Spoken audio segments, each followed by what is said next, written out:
Station, boys and girls, it's time for Blamephable and his amazing friends.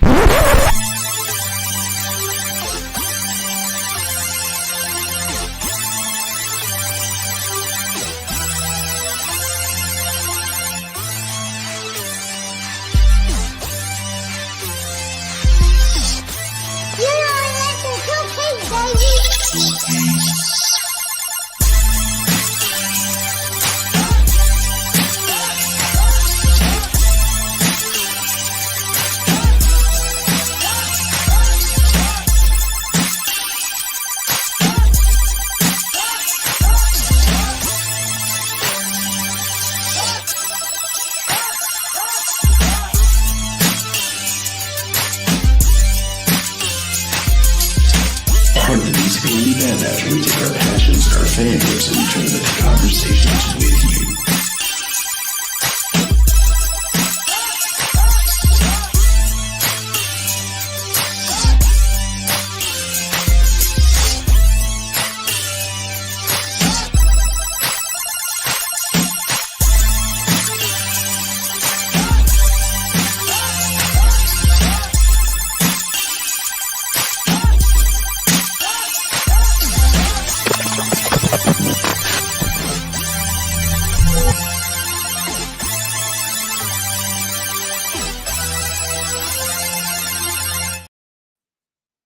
Station. What is going on, everybody? Welcome to Blamephable and his amazing friends with Nick Comic Culture. But please, without further ado, help me welcome Brother Joe. Station, this is my Joe. salute to all the veterans.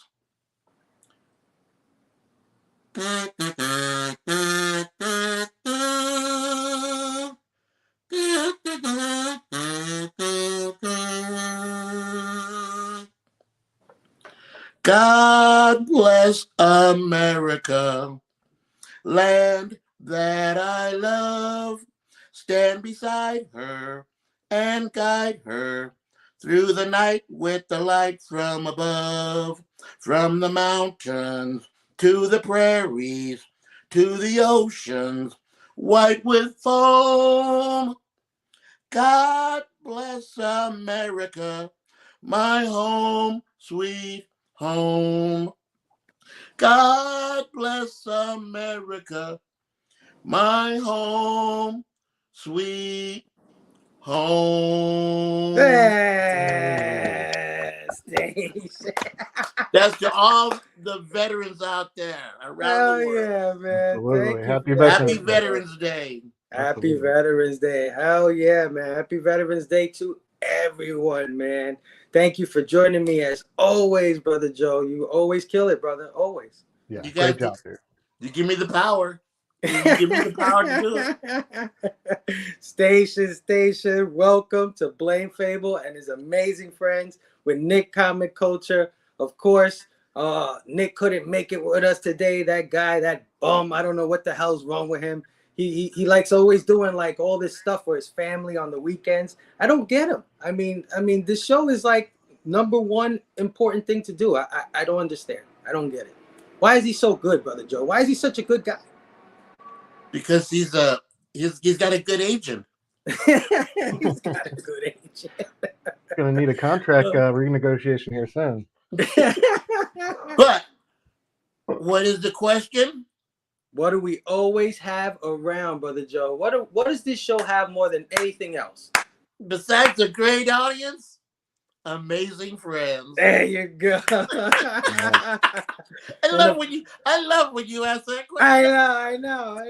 You don't let me get to the question. Like I gotta get there, but it's okay. Welcome. Man. Yeah, of course, our amazing friend Stu decided to clock in today for work. And I'm so grateful to have him. Stu, thank you for joining me today as my co-host, brother. How was your week? Man, it was a good week. Good week. Always glad to hang out with you guys. It's always an honor and a privilege. So I'm happy to spend time. Now tell me the truth, Stu. Did you get your agent to talk to his agent to work some kind of deal out to where like you're the second sub when he can't make it, or what What's the Look, real? we don't need to. You don't need to worry about all that. Just know that my free agent stock is rising, and It's just like if Nick doesn't put pen to backlog, paper bro. soon, it's going to be a wrap. So let's It's just just like that's just like asking the question, "What's a backlog, bro?" Hey, we don't know. What is a backlog, bro? We don't Never know. heard of we it. don't know. Amen. But yeah, man, thanks for joining me, Stu, man. And of course, I always love to have some members of the PCP Army Bad Batch join us as well. Whenever possible, just to get a few of those guys on, get their opinions. And we are lucky enough, guys, on this beautiful Veterans Day to have two PCP Army Bad Batch guys. So let me bring them in, say hello to them.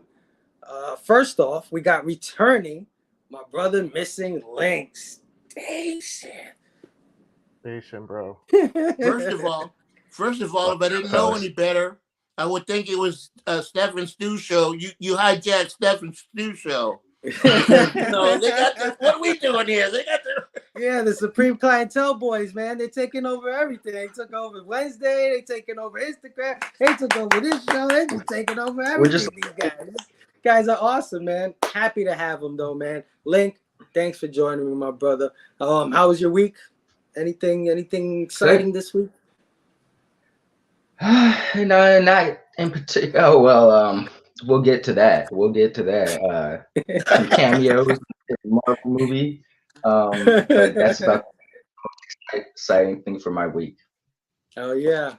Thank you as always, brother, for joining me. And we got someone else joining us. This is actually the executive producer of this very show. So happy to have him come in to join us. Let's bring him on.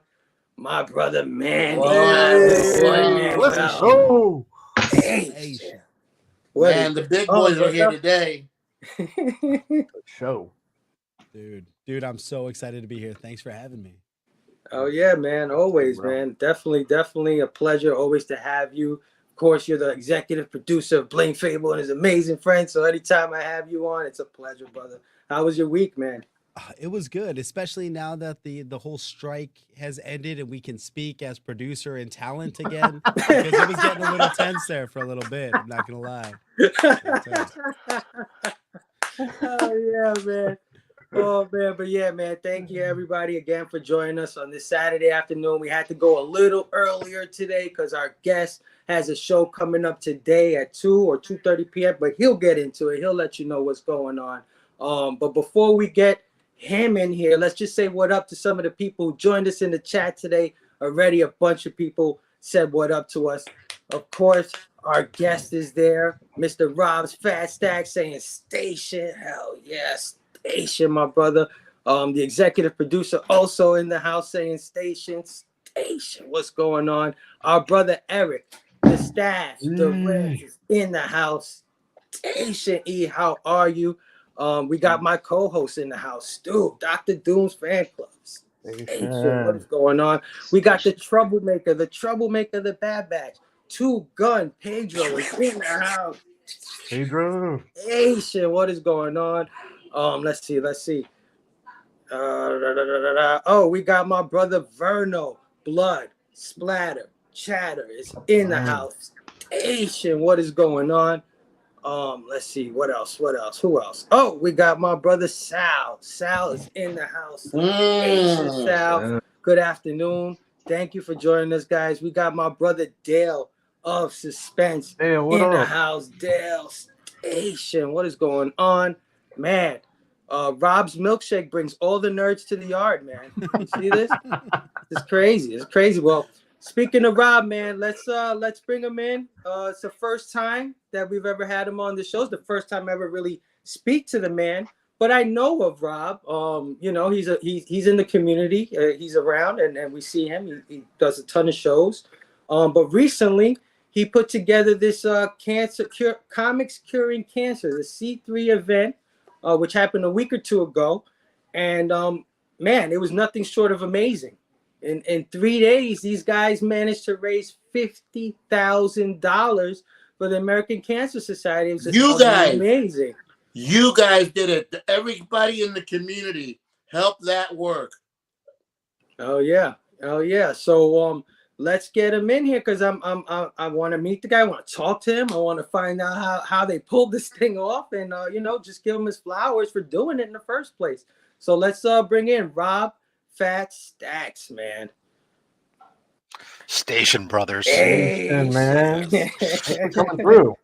I've told Manny before, I'm so glad that you guys use that because I'm a huge Bill and Ted's guy. And like when Station was used in Bogus Journey, man, I thought that was going to be the shit. And I thought everyone was going to use it. And it went nowhere fast. But every once in a while I would try to revive it and I would get weird looks from people. So I'm glad to see it live somewhere in this world still. So Rob, leave it to us. Leave it to us to do something like that because I don't know why, but it works for us. Station, dude. Hell yeah, man. So yeah, no, thanks for having me on. And like Joe was saying, I gotta say, brother Joe's right on. Look, it's not me. I didn't peel off $50,000 off of my bank account, right? It's the community. The community is the one who coughed up that kind of money. The community is the one who gave us the items that allowed us to sell them for that. So it is the community. However you want to define that, it's everyone who participated, whether they sent an item in, whether they bid on an item, whether they reshared and rebroadcast, helped us to rejigger the algorithm by rebroadcasting and echoing our voice to hit more people. Every single person that had anything to do with that, they are equally responsible for that $51,000. DJ Links, Legion of Comics, and myself, we're just laying out the framework and the organizer. The guys who came on and did shows, like Comic Man Andy and John's Comics with Kids and Breakfast with Brian. And I partied with CJ that night. I was just about to say, and CJ who pulled a freaking 7-8 hour shift. Yeah, we did. Doing a full overnight. I mean, that was fun. That was crazy fun. It reminded me of the Jerry Lewis telethon. Exactly. So many and Izzyverse, did his sketchy show. So many people participated, and if I didn't name somebody, I really apologize. But I mean, it was incredible and so humbling to see that number when it came to the end. Oh yeah, And we're not really there to the end, I should say. You can go to @ComicsCuringCancer. You can get the link, and you can still donate today and help us get that number up even higher. The portal remains open, and the tally keeps going up all the way till December 31st. Oh, really? Wow. Okay, so awesome. definitely, if you can send me that kind of stuff so I can put it in the description and stuff after the show. Absolutely. I definitely want to make that number continue to go up. But I'm glad you got into that because I was definitely going to go there with you about this Comics Curing Cancer. Well, first of all, thanks for joining us. It's a pleasure. I threw you off the game by thanking Brother Joe for the Big 8. I'm glad. I'm glad I finally got you here and we're able to meet and talk about this stuff. And so I just want you to, basically introduce yourself. Let everybody know who's Rob Fat Stax, what his channel is about, and things like that. Yeah, well, I'm just a fat man with a fat stack of comics. I got into comics really late in life, and really, I didn't start until I was in college, and then I sold off my collection in its entirety in anger over the clones, over maximum clonage. So maximum clonage. No way. I was just looking at an issue of that the other day. I quit my collection. I sold everything off, and I walked away from comics for a good number of years. And it wasn't until my son was like 6 or 7 that I got back into comics by taking him to the comic book shop and buying him some comics to encourage him to read something that he was interested in, and discovered again rediscovered some of those things. I started reading the books that I was buying because as long as I'm buying for him, I might as well read them, and rediscovering some of those stories. And so that's how I kind of got back into it. And then from there, just started going into the stuff that I really like, recapturing some of your youth and the stuff that you remember, and really become fascinated by, just going after things now today. I mean, I still read some books, but I probably buy at least half of what I buy I don't read. I buy stuff for collections for art as well too. So a lot of the stuff I love, retro sci-fi stuff, and do that. So I do a lot of that stuff. But I have a channel at Rob.Fatsax to do YouTube. Really, I only do 3 shows a week usually. I have a recorded Monday mail call, a Thursday. Sometimes it's a mystery box, sometimes it's a CGC unboxing, some sort of unboxing usually. And then Saturday is the big thing. The flagship show is Only Slabs, which is at 11:30 a.m. Pacific, 2:30 p.m. Eastern. That's where every single week we have a member from the community come on and bring on some slabbed comic books from their collection, and we get to know them and their collection at the same time, get to go through that. And it's never about who can pull out the biggest grail. I mean, we certainly have had a lot of grails. I mean, I'm sure. Hell, we recently had a show where, which literally is the definition of low grade's better than no grade, because the gentleman who came on brought on a ton of low grade books, almost nothing but low grade books. But he brought on a Deck 27 and an Action Comics 1. So, what? Good Lord. So yeah. So it's one of those things where it's like, okay, you know what? I don't have that. Right. I don't have either of those. Right. And he does. So it was, I mean, that was probably like the most mind-blowing thing. But we also have shows where people bring on all modern books and stuff. And it's not about who has the biggest grail. It's about the stories and the connections that people have to those books, why they're important to them. And that's what we kind of like to go into. And that's a lot of fun. And of course, everything I do on that channel, all the channel revenue that we generate, whether it's the ad revenues, the super chats, the memberships, everything else, that all goes to help fund Comics Curing Cancer. So we utilize that funds now to fund the event, to cover the cost of shipping. I mean, like, I paid $1,800 in shipping this year out of pocket because it wasn't set up. So now it's going to start paying for those things. It'll start paying for things like our COA costs, whatever. And then if there's any money left over at the end, we just then deposit it into the Comics Curing Cancer thing. Hell yeah. How did you speaking of that, how did you get into that? Because I think I remember the first C3. It was really Chris, right? Yeah, Chris Cardboard Crazies. He created it. He came up with the idea. He did a 24-hour marathon for comics to do this, and it was his own thing. It was like you put money into a what do you call them? It was a Kickstarter, or not a GoFundMe. That's what it is. Okay. So it was like you went to a GoFundMe, and then you put this money in, and then he deposit there, and he set out to raise $2,000, and he raised $8,000 that year. Was phenomenal. And then so Comics Curing Cancer evolved from that. What was the American Cancer Society took notice of that, and they ended up making it an official campaign. Nice. Of their setup, and that then allowed you to make a portal where donations could be made directly to ACS, which now it needs a lot of credibility to it. Well, that next year, in year 2, Chris, his wife, was pregnant and was expecting right around the time it was going on. He wasn't going to be able to do it. He's too busy with other things. And it just so happens to be that I have a channel partnership with a gentleman by the name of the Rogue Trader, who was heavily featured there. He's a comic book presser and everything else. Oh yeah, we know the Rogue Trader, friend of the show. Yeah, so the Rogue Trader, his wife actually works for the American Cancer Society. Yes, she does. Yep. So vis-a-vis this weird connection, somehow I ended up just becoming the guy that took over it.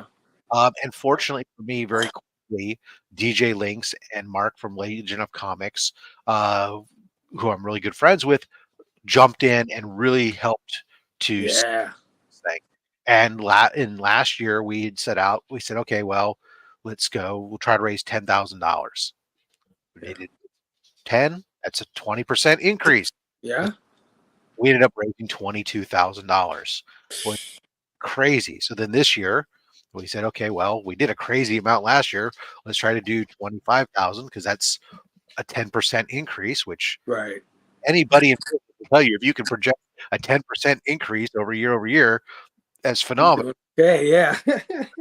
And instead, the community says, "Yeah, well, forget the 10%. We're going to double down again." And we next thing you know, we're at 51,000. And so it's You something- reached your goal the first day, didn't you? Yeah, it happened. 25? That happened both years. Yeah. Now, fortunately, because the portal starts on January 1st, we have a run up to it, right, where we start putting money in before the event, which really helps us to do that stuff. So we get it from stuff was coming from the channel revenue. We had the exclusive for issue of Unnatural Order. Great idea. So Hell DJ Links was able to get together some folks at the last minute and probably one of the quickest exclusives ever thrown together. But got the cover art donated from Matt Wilson. The Comic Mint was generous enough to donate the entire production cost of the book, and so the book cost us nothing other than the cost of the COAs. And then we put the books out there, $20 a piece, 100% of that revenue going to Comics Curing Cancer. There might still be I think there's still a few of these left. I have to double check with DJ Links. We were waiting to see back from New York Comic Con how many books came back not damaged that we're going to be able to sell. But Gentlemen, I feel like I'm starting to swim in deep water, and I prefer the shallow end. So before you guys go any further, let me say goodbye and have a great show. Take easy, brother Joe. Take care, bro. I love you guys so much, Rob. Let's do it again next year. Happy Veterans Day, my brother. We're only getting bigger. All right, thank you, gentlemen. Have fun. Take easy. Station, brother Joe. Thanks for joining us, brother. Rob, speaking of, I love that jersey/shirt you got. Comics Curing Cancer jersey. So I found a place that does these custom jerseys, and I love baseball jerseys. So I made these custom jerseys made up for myself, DJ Links, and Mark. That we can plus when we go to cons. I used to wear my Only Slabs jersey when I go to cons. I can wear this a little bit too when we're out meeting artists and get a chance to start talking to them in advance about the event to try to get donations from artists and whatnot and stuff. It allows us to it's like a marketing tool as well. Yeah, it is. It helps you stand out when you're there. And on the back where the name is, got my, at robs.fatstack. So it's got your Instagrams floating around up there too. Oh yeah, man. That's awesome, dude. Well, thank you. I just wanted to give you a big thank you from myself and of course the crew here and the PCP Army Bad Batch. We saw what you guys achieved, and we're just so proud of you guys and so happy that you guys were able to achieve this. It's monumental to me.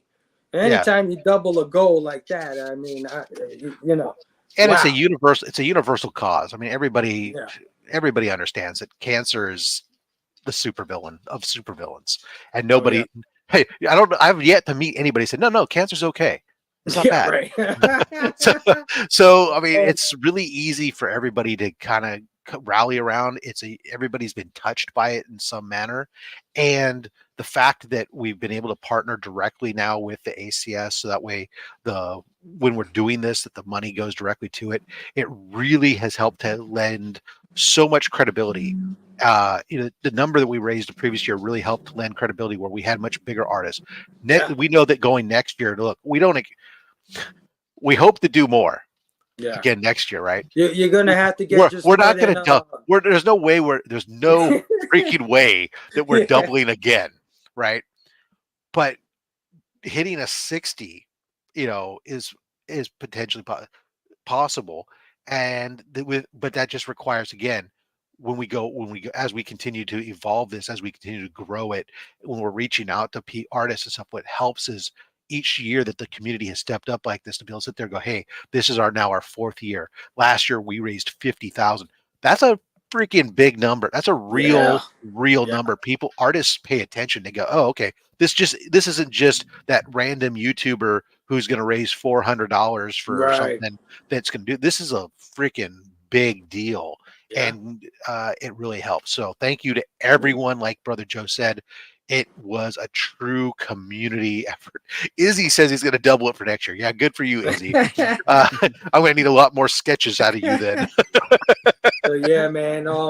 Like I said, give me that information if you Yeah. can later on. I'll put it in Absolutely. the description so everybody can keep that number rising. Of course, everybody go follow Rob Fast Stax, go follow Mark Legion of Comics, and of course DJ Links. Guys are amazing. You did a great thing for the community. And when I saw it, like you said, cancer is close to my heart as well. We lost a brother of ours, John Thomas, to cancer. Actually, it'll be a year, December 3rd, that we lost him. And of course, one of our good friends, Jennifer, Comics Will Break Your Heart, recently just got stricken with cancer, and we had her on as our first guest on this show. So when I saw what you guys were doing, I said, let me go reach out to Rob. I know I never spoke to Rob. I know we've been around each other's orbits and stuff, but let me reach out. Let me be that hand, because I gotta get somebody who did that on here to talk. Yeah, it was nice. We were able to give up a little package of items as well during John Comics with Kids show within C3, where it was specifically set aside for Jen's fundraiser. So we were able to do that. And I really appreciate you guys. I saw your episode with Bronze Age Nerd. Yes. During the C3 weekend, you guys were calling out, letting people know that it was over there. So I really appreciate you guys doing that and helping out that way too. Absolutely. Anything I could do to help. I'm not in the best financial situation at the moment, but anything I can do, you know. That's it, right? Everybody, yeah. For the next event, man, we're here for you. You know, if you guys ever need an extra hand, looks like you're gonna need an extra hand. Well, you know, I know that pretty soon it's a bunch of guys here. this year is one of those years where it's like, now we're learning, okay, we gotta start doing planning. Like, it's almost time to start planning for next year, which is really sad. It's not sad, it's good, but it's also like it's becoming another job, but that's fine. It's a job of joy. Right, absolutely. Mr. DJ Links, one of the three-headed monster there, the big man. He's the big man. He's the man who made that thing happen. Hey DJ, since you're listening, let people know if there's still any copies of that. If we got any of the copies of the Unnatural Order back up on the site yet, or if we're still waiting for the clearance on those to be available. Oh yeah, man. So yeah, thanks again, Rob, for joining us today. Of course, this is the show where we go over pop culture news and topics and things like that. So we're definitely going to get into some good stuff because a lot of things happened this week. But before we do that, let me just say what up to just a couple more people that jumped in our chat to say hello. First, we got Ryan Riley Station said, "What's up, my peeps? How are you, Ryan?" Let me see. We got Norin Rad 82 in the house surfing in the chat. Station Norin, how are you? And Ryan said, "Don't let Rob fool you. He busted his ass over 3 days and took care of shipping and more. Rob rules." Shipping was actually a week long. It took me a full week to get 99% of the shipping out the door. So damn, you guys killed it. I mean, you guys killed it. It was like 4 to 5 hour shifts after work, after I was over to work, in the garage, shipping stuff, packaging and shipping shit for a week. It was crazy. Yeah, but you guys did it, man. Because like I said, my boy Bobby got his package, and I was like, wow, you got it already? So I know you guys are kicking ass over there. Hyper Combo Comics in the house saying, "What up, fellas?" Hyper Combo will be our guest next week, guys. So I'm glad he's in the chat checking out the show so he can see what he's in for. What you're in for, Hyper Combo. Nothing but positive vibes. Of course, we got Nocturnal Miss So in the house. Station Miss So, big supporter of Blamephable, man. Miss So has been leaving comments on all of the videos. Can't thank you enough, Miss So, for all the support. Of course, we got my brother S Vaughn 82. What up? Yes, Scotty. Scotty did a phenomenal interview during C3. Awesome. Oh yeah. He will be a guest on this show too coming up. So We're definitely gonna have Scotty on. Oh, yeah. Let's see. Great guest. Rob's a good dude. Absolutely, man. Thank you. Absolutely. This anybody who pours that kind of time into this kind of thing, it's got to be a good dude. I think. I'm just an evil genius. Yeah, he's an evil genius. I Of just want to course, say real quick, Izzyverse, um, NYC in the house. Say I'm that sorry. again, Stu. I just want to say real quick, with all the drama and all the nonsense that's been going on in the community the past week or two, it's really like this is such a great, refreshing reminder of like when we all come together and really put our voices and our money behind something that's a great cause. What the change that we can affect out there. So Oh yeah. I'm glad that we're talking about it again today. A good power. Oh yeah, man. Oh yeah. Great people in the house today. We got our brother Circumstances in the house. What up, homies? What up? Asian Circum, how are you, my brother? What did you Circum? Were you part of that whole group of people last night that were Comic Journey that didn't get any rest? Were you one of them? I wonder. Station, man. So many good people. Oh, the chat jumped on me. The chat jumped. This is hopping. Oh my gosh, yes it is. Yes it is. So many good people. Talk about the man, DJ Links in the house. Asian DJ Links, how are you, my brother? Good to see you in here, man. If I missed out on you guys, I apologize. This thing just totally hopped on me. Damn, let me see. Unnatural Order is in the mail right now. Should be on the site by next week. There you go. There you go. Bronze Age Nerd is in the house. Station. Hey everyone, I am prepping for Rob's show and Heroes, but I wanted to wish you a great show. Bronze Age, thank you, my brother. He's my guest today on Only Slabs, actually. Hell yeah. I'm definitely going to promo that. We had Bronze Age Nerd on a few shows ago, and he was amazing. Another person that I just reached out to, got on the show, met him, and had a great time with him. So yeah, everybody go check out Heroes for Heroes later on today. Hell yeah. All right, man. So let's get into the news here. Got a few good topics, but before that, let me just play this little intro that Nick made us.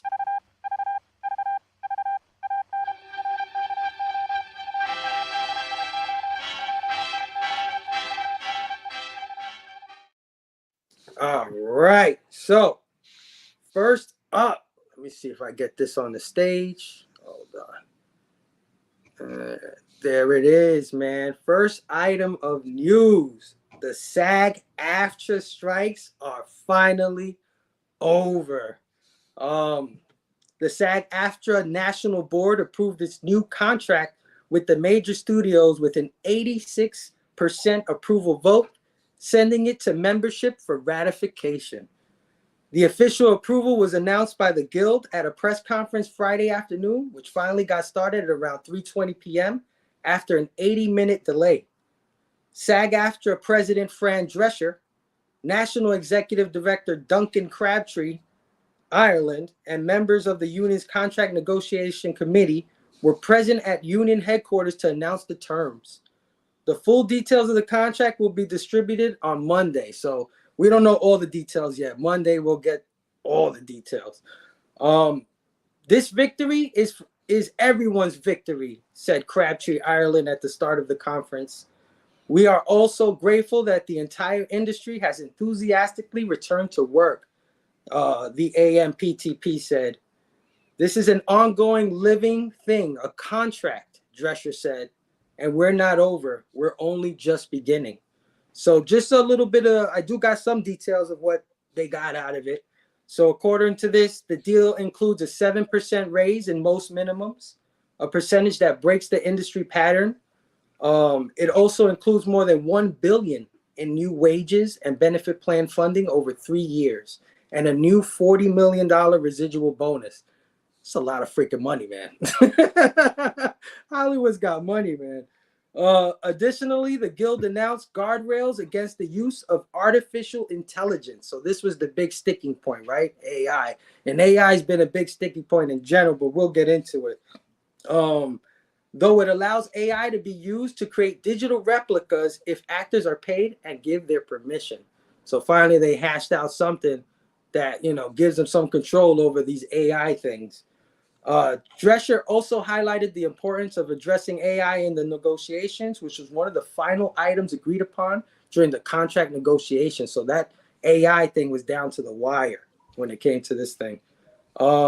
Crabtree Ireland also discussed several other deal points, including an 11% increase for background actors, who will see their daily rate rise from $187 to $207. I didn't know that was like the minimum, 187 for a background role. Not bad. It's a little smaller than I thought. The deal It's also just somebody standing in a crowd in the background. I mean, it's yeah.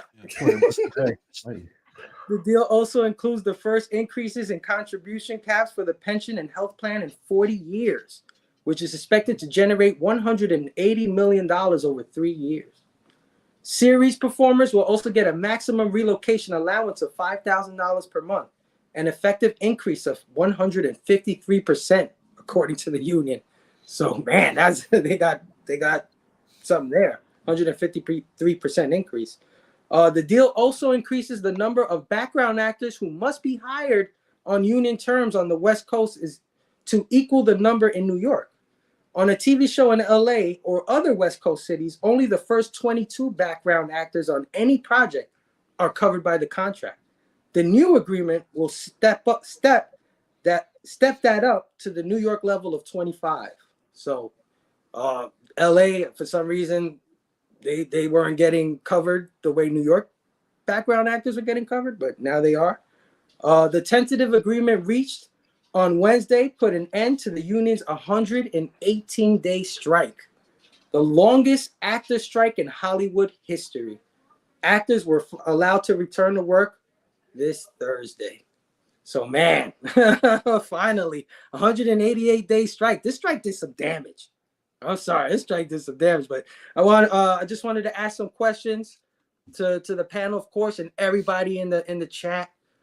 Basically, what were your overall feelings about this strike? Like, whatever you thought, you know, you thought it was a waste of time, or you thought this was something that needed to happen, and specifically, how important was the strike in preventing AI from taking over the arts, right? Because I think out of all of this, that is the most important thing to come out of this thing, is the foundation of putting together some sort of structure behind artificial intelligence and the arts. So I just want to ask you guys, how important do you think it is? And I'll start with Stu. Stu, the strike, man, it's over. So, yeah, man, I'm glad it's over for sure. I think it was a great thing just for labor in general across the country. I think it put a lot of eyes on the fact that a lot of people are underpaid and overworked and taken advantage of, whether it be whatever field or profession you choose to be working in. I do think it's unfortunate with the agreement that they weren't able to get any revenue from the streaming. The streaming, they didn't get any share of the streaming revenues. I know that the studio said that they weren't going to budge on that, and unfortunately they didn't. But at the same time, I think it was a good look for Hollywood and the entertainment industry as a whole, at least anybody working in it. And I'm glad that a lot of the background people, the people who aren't front and center, kind of got looked after. I think that's what's most important, because those were the people who were really putting it all on the line. I think they were hurting, yeah, exactly. And most, for them to even go on strike in the first place, and for this amount of time, is props to them for standing together. The unification, I thought, was really impressive. One of the people who impressed me the most out of this whole thing was Fran Drescher, dude. Yeah. I think we talked about it before, but that initial speech she gave, the "Shame on You" speech, it was like she really impressed me, and it makes complete and perfect sense why they have her as the president. She's she really gave it to him. So like you said, the AI thing, I'm glad that got cleaned up. But I still wish they could have got some of the revenue share. But regardless, I'm glad it's back in motion and everybody's back to work now. Oh yeah, dude. Oh yeah. Missing Link, what do you think? Strike's over, man. AI. Did we get some sort of a handle on it, or is it still a lot of work to do? think they got a little bit of a handle on it. I think it was a necessary thing to happen, like Stu was saying. Hollywood's been capitalizing on, just ripping people off in terms of like undercut deals, not paying background actors enough or anybody enough for forever. That's just how Hollywood's operated. So I think it was a necessary change. Of course, there's always some sort of resistance to major change, and this was that. But find it surprising they didn't budge on the streaming thing. I understand, but I find it surprising they offer some sort of small percentage of what, because it's a lot of money. But I'm glad it's over with. I can't believe I remember I was not very old, but not that young when the first strike happened back in like 07, 08. And I don't remember that being a big deal, but looking back on it, we got some shit movies in the process because of that. So I'm glad that this happened because people do need to be paid, what they deserved. And also, I feel like it gave Kevin Feige and company some time to, come back together. Course correct. But yeah, I'm glad it's over with. Oh yeah, man. Rob, what did you think about this whole debacle, man? 118 days. Yeah, it's nothing. You know what? Unlike past strikes, this one, because of streaming, didn't have the same impact, in my opinion. It was like it just gave me time to caught up on other shows that I've been meaning to get caught up on while new shows weren't popping out, right? So from that aspect, as a consumer, the effect on me was minimal. But I think that the guild did some phenomenal things here, right? First of all, the AI aspect, the desire for the studios to want to own digital scans and be able to use actors' likenesses and stuff down the road without any further compensation and stuff is just, it's ludicrous. Yeah, it's it really is. Yeah. And unless you're going to sign a specific contract, you're going to pay an awful lot of money. I mean, hell, someone wants to pay me $5 million, I'll let them have my digital likeness, and use it. Well, with some limits. Right. But but for a normal for a background actor, like, and stuff like that, be able to scan them, because they were already taking things like where they were putting like, okay, if you put 100 people in this section, take them now, AI replicate them and change their shirts around or whatever, and duplicate across and fill a full stadium. Instead of having to get a stadium full of extras, we got 100 extras, and we just duplicated and triplicated and quadruplicated whatever. So great for that. Blew me away. The Fran Drescher was even the president. I think of Fran as that horrible show and that voice, right? And I'm just thinking about, and when I heard that she was the president, I was like, really? And then you hear her and you go, oh damn, okay, she's not the person that you thought, the character that I associate her with, right? Obviously. And the other thing that I think that they did phenomenally well in this whole process was the guild communicated to people their reasonings constantly. They were using social media, using other things to clearly communicate why they're what they were, but they also did it by not having the big name actors come out there for the most part. They purposefully asked them to not come out, because you're talking about, and as you illustrated, a lot of this is really benefiting these background actors, these low level actors, these series extras, these, and not the big name stars. Everybody knows the big name stars, they've got their money, they're fine, right? But it's about protecting the 99% of the actors that aren't those, right? And so those were the people that were out there visible, and really only every once in a while you heard from somebody with a big name who would just simply come out and say, completely support these guys. But you saw a completely different low level. I mean, I saw so much stuff from Will Wheaton again. He's like, how much acting does he even do anymore? I mean, oh man, yeah, man. it was good that they came together and they stood with each other, and the big actors got out the way and let them get the deal across. And yeah, man, Fran Drescher, man, the nanny. I think it helped also that the Writers Guild was also on strike for a good chunk of that. Yeah. That Absolutely. you had a complete shutdown Yeah. where nothing could get done, right? And then, okay, they resolved the writers issue and they could start writing again. But they were getting to a point where, okay, but now we got to actually get some actors out there. Right. Now we really don't. Yeah. That definitely helps. absolutely. I know. I feel with the only people who we didn't hear from in this whole scenario, and I feel real bad for though, out of this whole time, is all the rest of the people, right? The cameramen, the grips, the light riggers, the electricians, the gaffers, the best boys, the catering folks, all these other people who support all this stuff that weren't part of this, that weren't getting any kind of strike pay or whatever from their union or whatever else, that have been out of luck or have been out of work or have had their jobs seriously impacted by this, that weren't able to get any compensation during this time necessarily from their guilds. So I go, remember those people, right? So yeah, absolutely.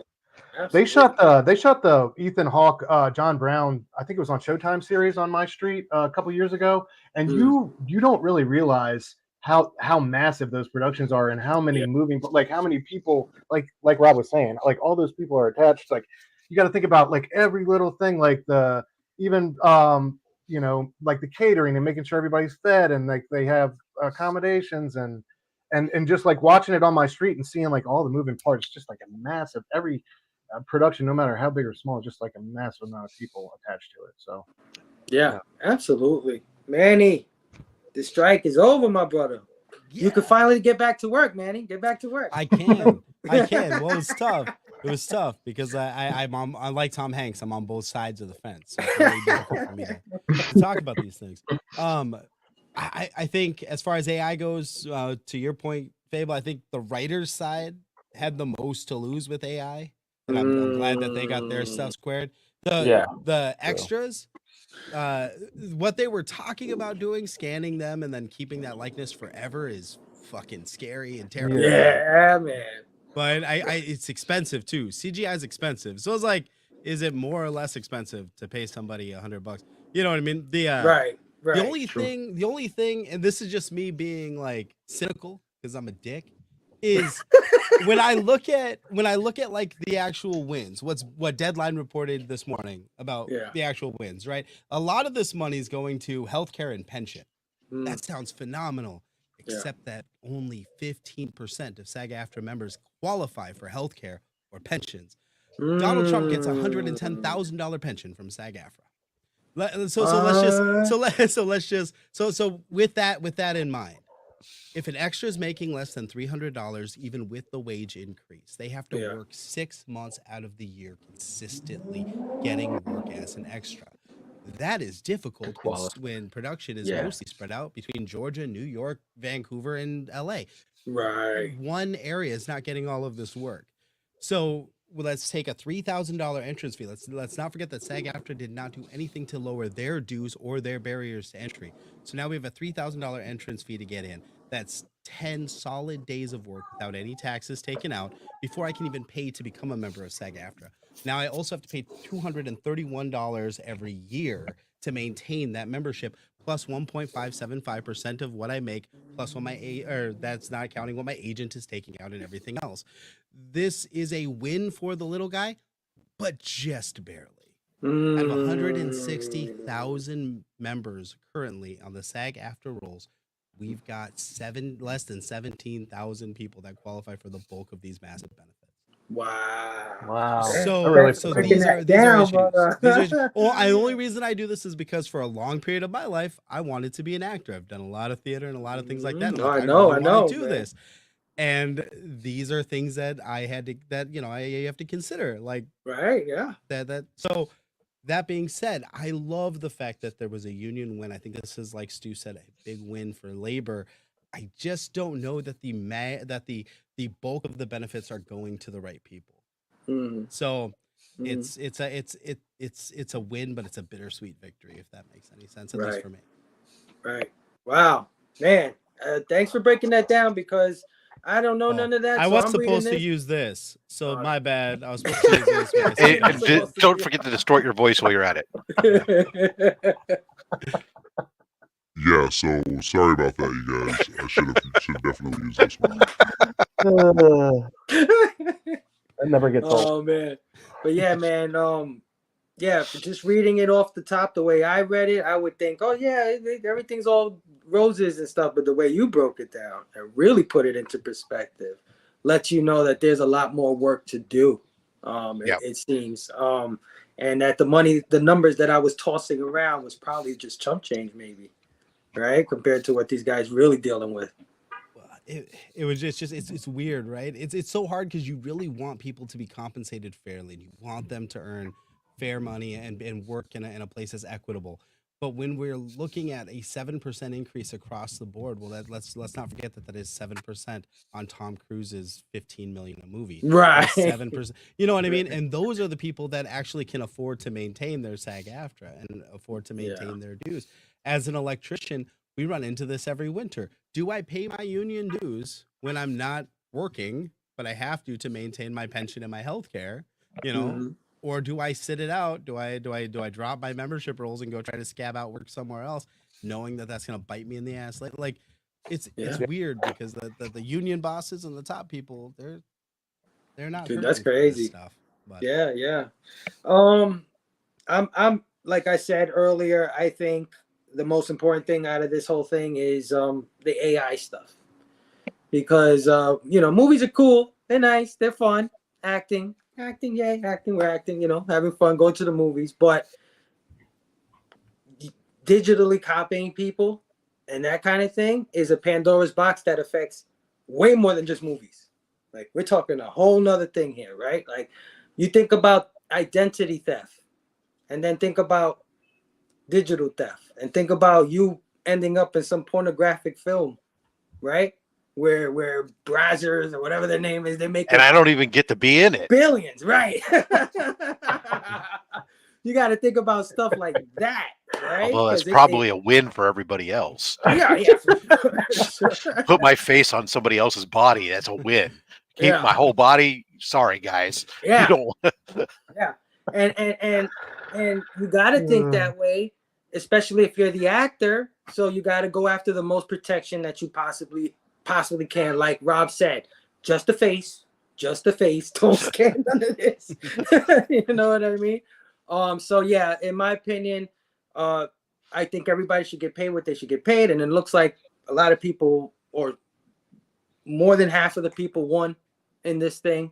But the AI thing is the thing that we always got to keep our eye on, because a company, I don't care who they are, I don't care how nice or forward facing or all the generosity that they do or they propose to do, their bottom line is to make money. They are not people. They do not have moral standards. You understand what I'm trying to say? So don't ever be like Fran Drescher. I'll make sure I understand this. What you're saying is that businesses and corporations don't care about you as an individual. Is that what is that the thing that you're gonna? Wow. I'm dumbfounded by that. A for-profit company is not concerned with you, the lowly individual. Imagine it. But it has to be said, even though it sounds so ridiculous to say. You should already know that, but it has to be said because in our culture, in our nerd culture, in our pop culture, how many arguments have there been over some company that somebody doesn't own? Facts. How many friendships have fallen flat or something? What? Marvel is better than DC. Sega's better than Nintendo. It's ridiculous. You know what I'm saying? No matter how true that last statement was, it's ridiculous. Atari for life. Atari for life. Sega Dreamcast over here. Oh, yeah, but it has to be said because these people will use your likeness with no breaks, no filter, no nothing. If they can make $1 out of it, they will. So be like Fran Drescher, be like the nanny. Don't let them digitize you without paying you some ducats first, at least, man. Some good money, man. Got to get paid. But yeah, let me get to the chat, see what everybody thought. Of course, Bronze Age posted this, so definitely, guys, check this out. 4 p.m. PST, 7 p.m. Eastern on my channel for anyone that wants a chance to win an original Ivan Tao, Ron Garney, Sean Chen, or signed items by Art Adams. And I saw that signed item by Art Adams. You definitely want to get in on that. Yeah. Greg Rucker, Jim Shooter, and much, much more, man. Go check those guys out. Let me see. Nora Rad said, Elon Musk said we need to slow down. We're moving AI too fast. Agree 100%, Nora Rad. I think that AI is a tool like any other tool in the toolbox, right? It's just something we created to make our lives a little easier, but we have to set a ground rule for this thing, right? That's the most important thing. We got to set some ground rules. You know, we have wrenches. We can go out and beat somebody in the head with a wrench, but we only using the wrench things. You know what I'm saying? Well, most of us do. I don't know about you, Manny. I don't know about you. Depends on the day. Depends on the day. Oh, man. So many good people joined us, man. Sleepy Rita 666 in the house. Station Damien, how are you, my brother? Chop and Drop in the building. Station Chop, how are you, my brother? Let me see. It will still have effects over next year. Very few projects. Yeah, it did damage for sure. Marvel, I think Marvel caught a 1-2 uppercut from the writers actors strike for sure. Oh man, the chat just jumped. Sorry guys. Sucks. Disney Marvel had no Halloween special and probably no Christmas special. Yeah, man, that's true. I didn't even think of that. I didn't think of that. That was the best. Some of the best projects last year was their little one-off special. Absolutely. Officially, Kyrie wanted to watch how the Grinch. Oh, sorry. Go ahead, my brother. I was just gonna say, Kyrie wanted to watch how the Grinch stole Christmas. I was like, nah, it's not Christmas time yet. We can't watch that. But then the Guardians of the Galaxy Christmas special was on the queue, and I was like, fuck, how do I spin this? How do I spin this? 7-year-old, don't call me out on my bullshit. Double feature. Officially unofficial geek said, is that Rob? Hi, Rob. Hi, everyone. Carrie, what's up? How you doing, Carrie? Hopefully you're still in the house. Let me see. Yeah, she's here. Yeah, she's still here. Cool. The top of it looked like my Batman shirt. LOL. Yeah. What's on Stu's shirt? They're talking about your shirt, Stu. Yeah, the Venom shirt. Nice. That is so dope. All right, man. Let me see if anybody had any other things. I mean, it's great compared to what they were getting, but they needed to get a deal and get back to work. So there is that. Yeah. It couldn't last too much longer for sure. What, Manny? Fellow former theater actors. Hey. That's dope. Are you guys in the union together? Both of you guys? Different states, Minnesota and Illinois.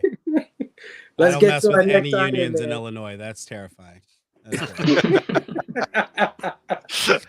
Oh, all right, number two on the list. Oh, I lost your presentation, Stu, when you popped out, so I don't have. Oh no. Okay. No, don't worry about it. We don't need it. You sure? Number 2 on the list. Nintendo and Sony are teaming up. What? Nintendo and Sony are what?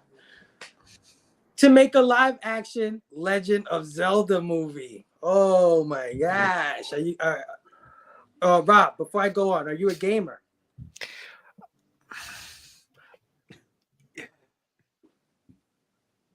I spent many years, the last 30 years, playing MMOs.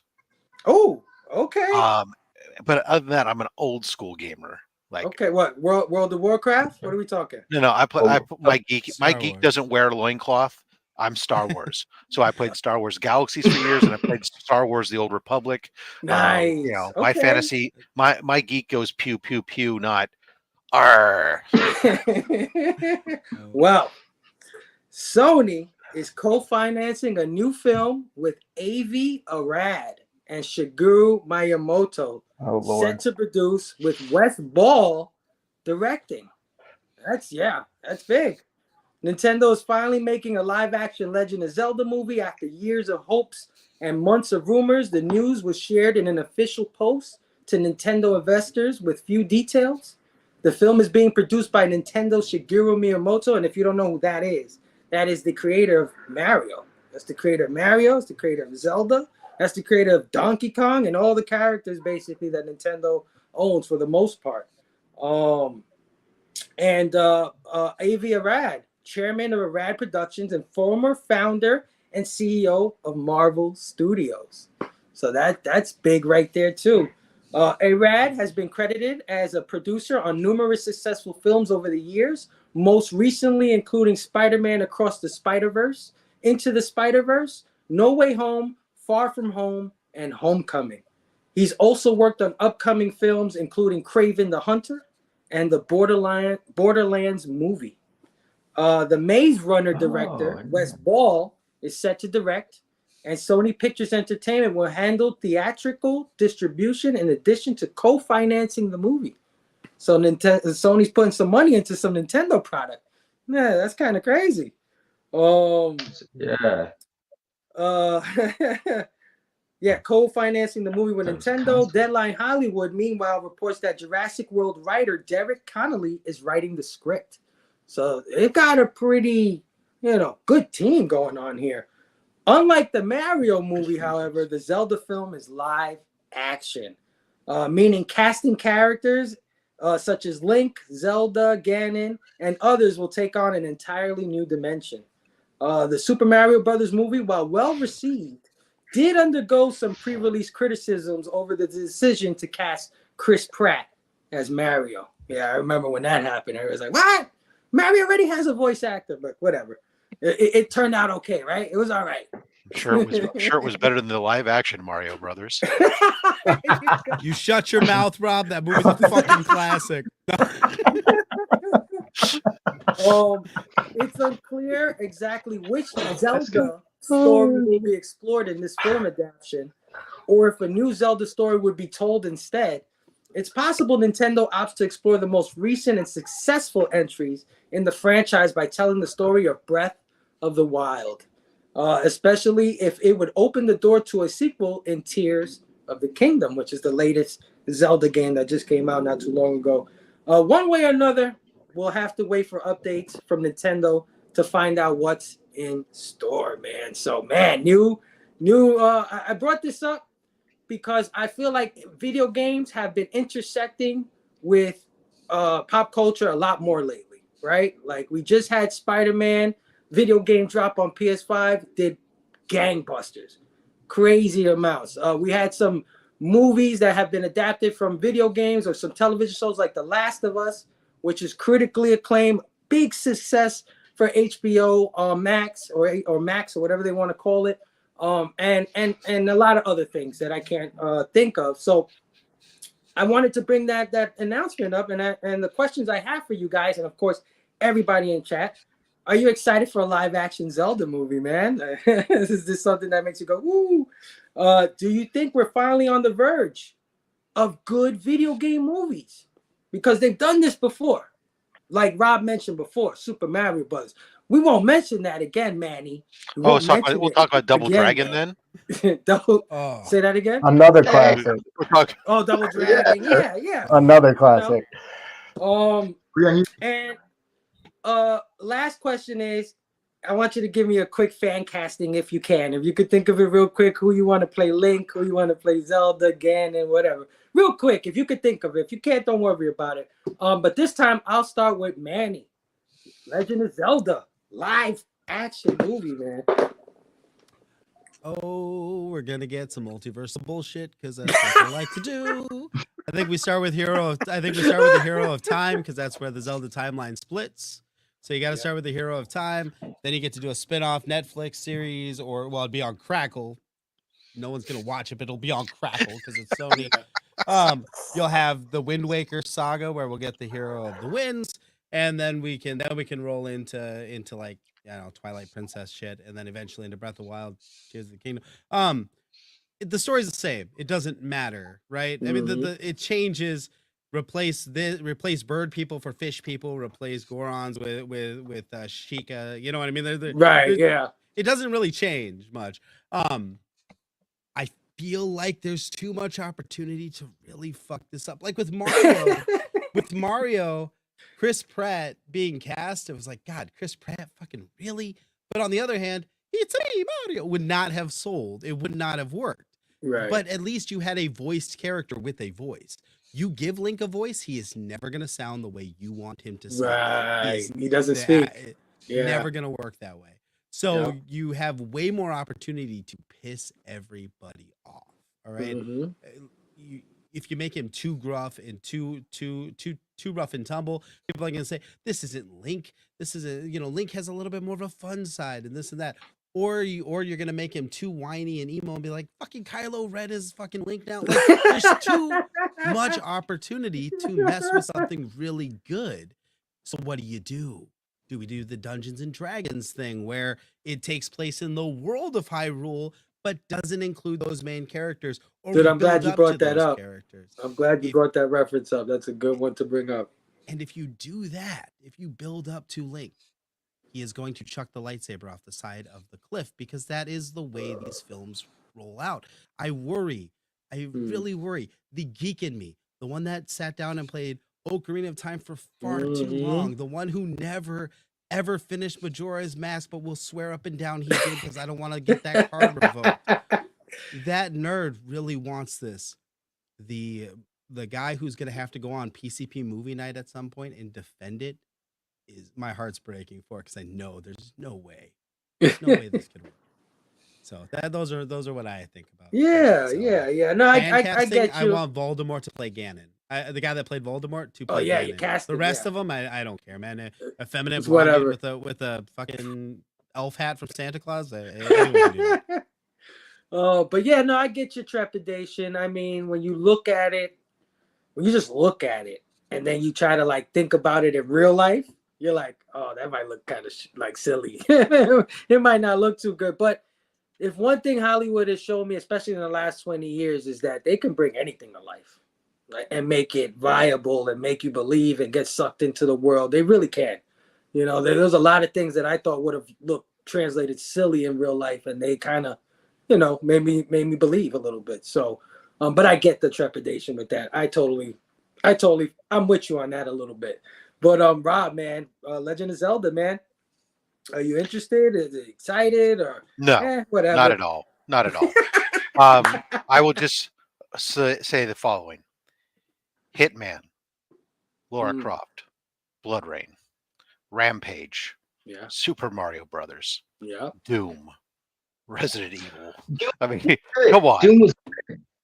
Come on now. It's but we also got Silent Hill and Detective Pikachu. Both solid. Sonic. Solid. Silent Hill was fire. Mortal Kombat. I mean, Jesus Christ.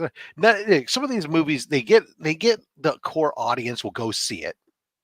And if you're really into that game, you might come out of it enjoying it. Right. But they do not have mass appeal. For someone like me, like I like some games, but I was never a Nintendo head. I not until Nintendo 64, and then I only played wrestling games. So it was stuff like Link, it zero interest to me. Even the Mario movies and stuff. The only reason I saw any of those types of things were because my kids wanted to see them, and the ones that do good are probably the ones that are targeted more towards kids, as opposed to trying to make something that's targeted towards adults. Right. And I have a feeling that when you start to go down a path of saying we're going to do a live action instead of an animation, that's where you're going to run into the situation. It's going to become something that someone's going to try to shoot for adults. And then the question is, who are the people that played Legend of Zelda? They're Gen X, late millennials, right? The younger Gen X and the older millennials. That means you're talking about people that are in their 40s and stuff. Are they going to want to go see a video game movie that's that's made for kids or something? No, maybe not. I don't know. I don't totally.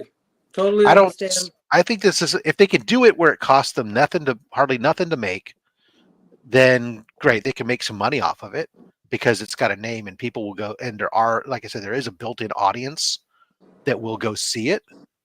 But I don't think it's going to be anything that, you know, oh my God, it's the next made $500 million. And yeah, no, the video game movie history will definitely set you up to believe that none of this is, you know, for you. Like, you know, I know what it's a cash in. It's a cash in on the fans.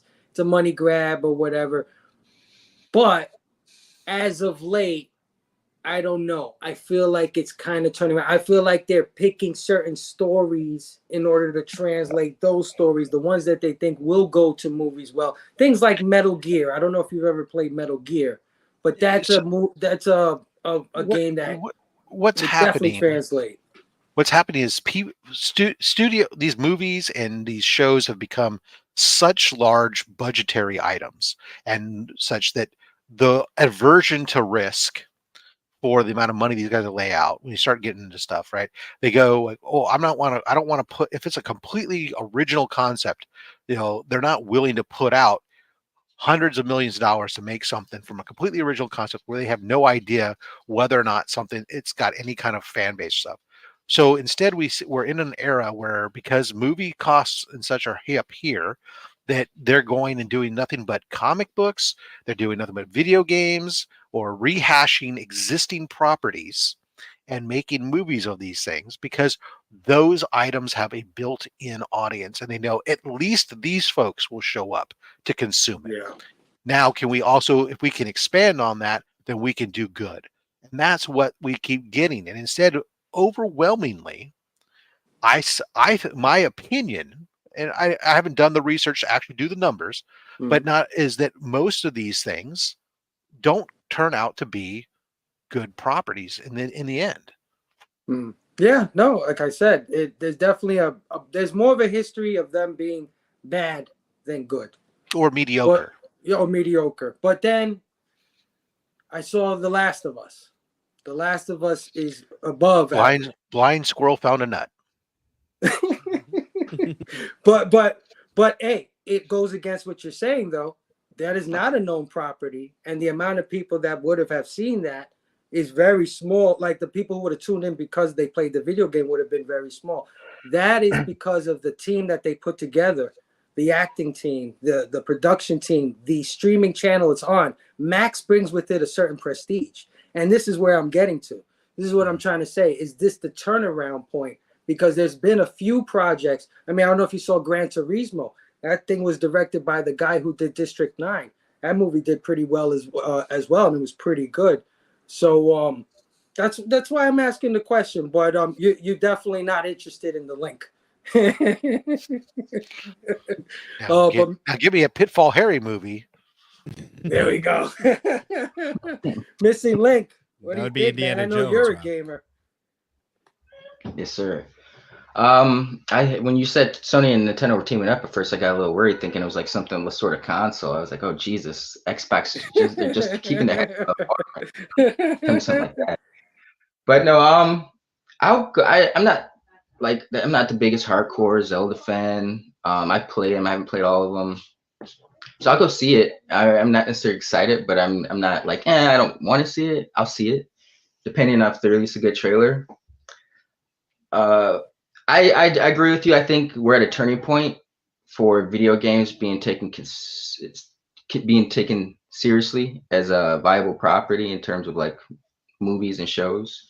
Yeah. The last few years, I think, are kind of a good indication that they're on the uptick. You know, like whether it be Sonic, Mario, Gran Turismo, like they haven't blown anyone out the water, but they haven't been viewed as bad either. From like, let's go back to the 90s to stuff like Street Fighter, even though it's an amazing movie, or Mortal Kombat, you know. You can judge those harshly.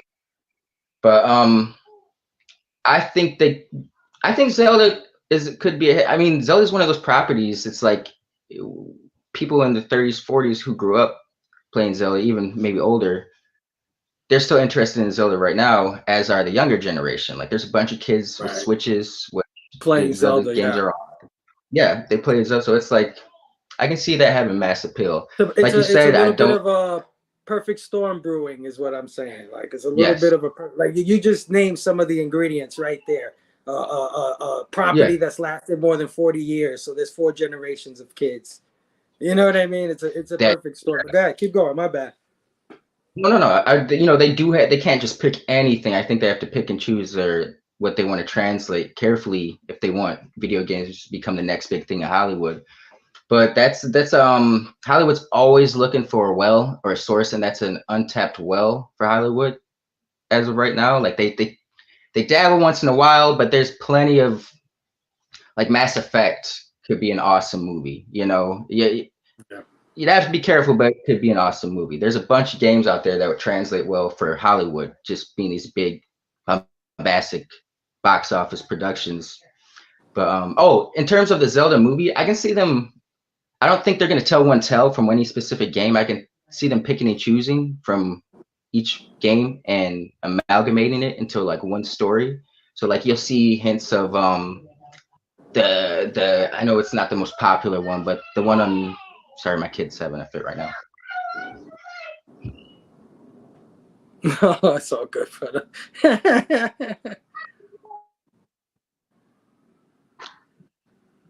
I'm down for it though. I'll just say that real quick.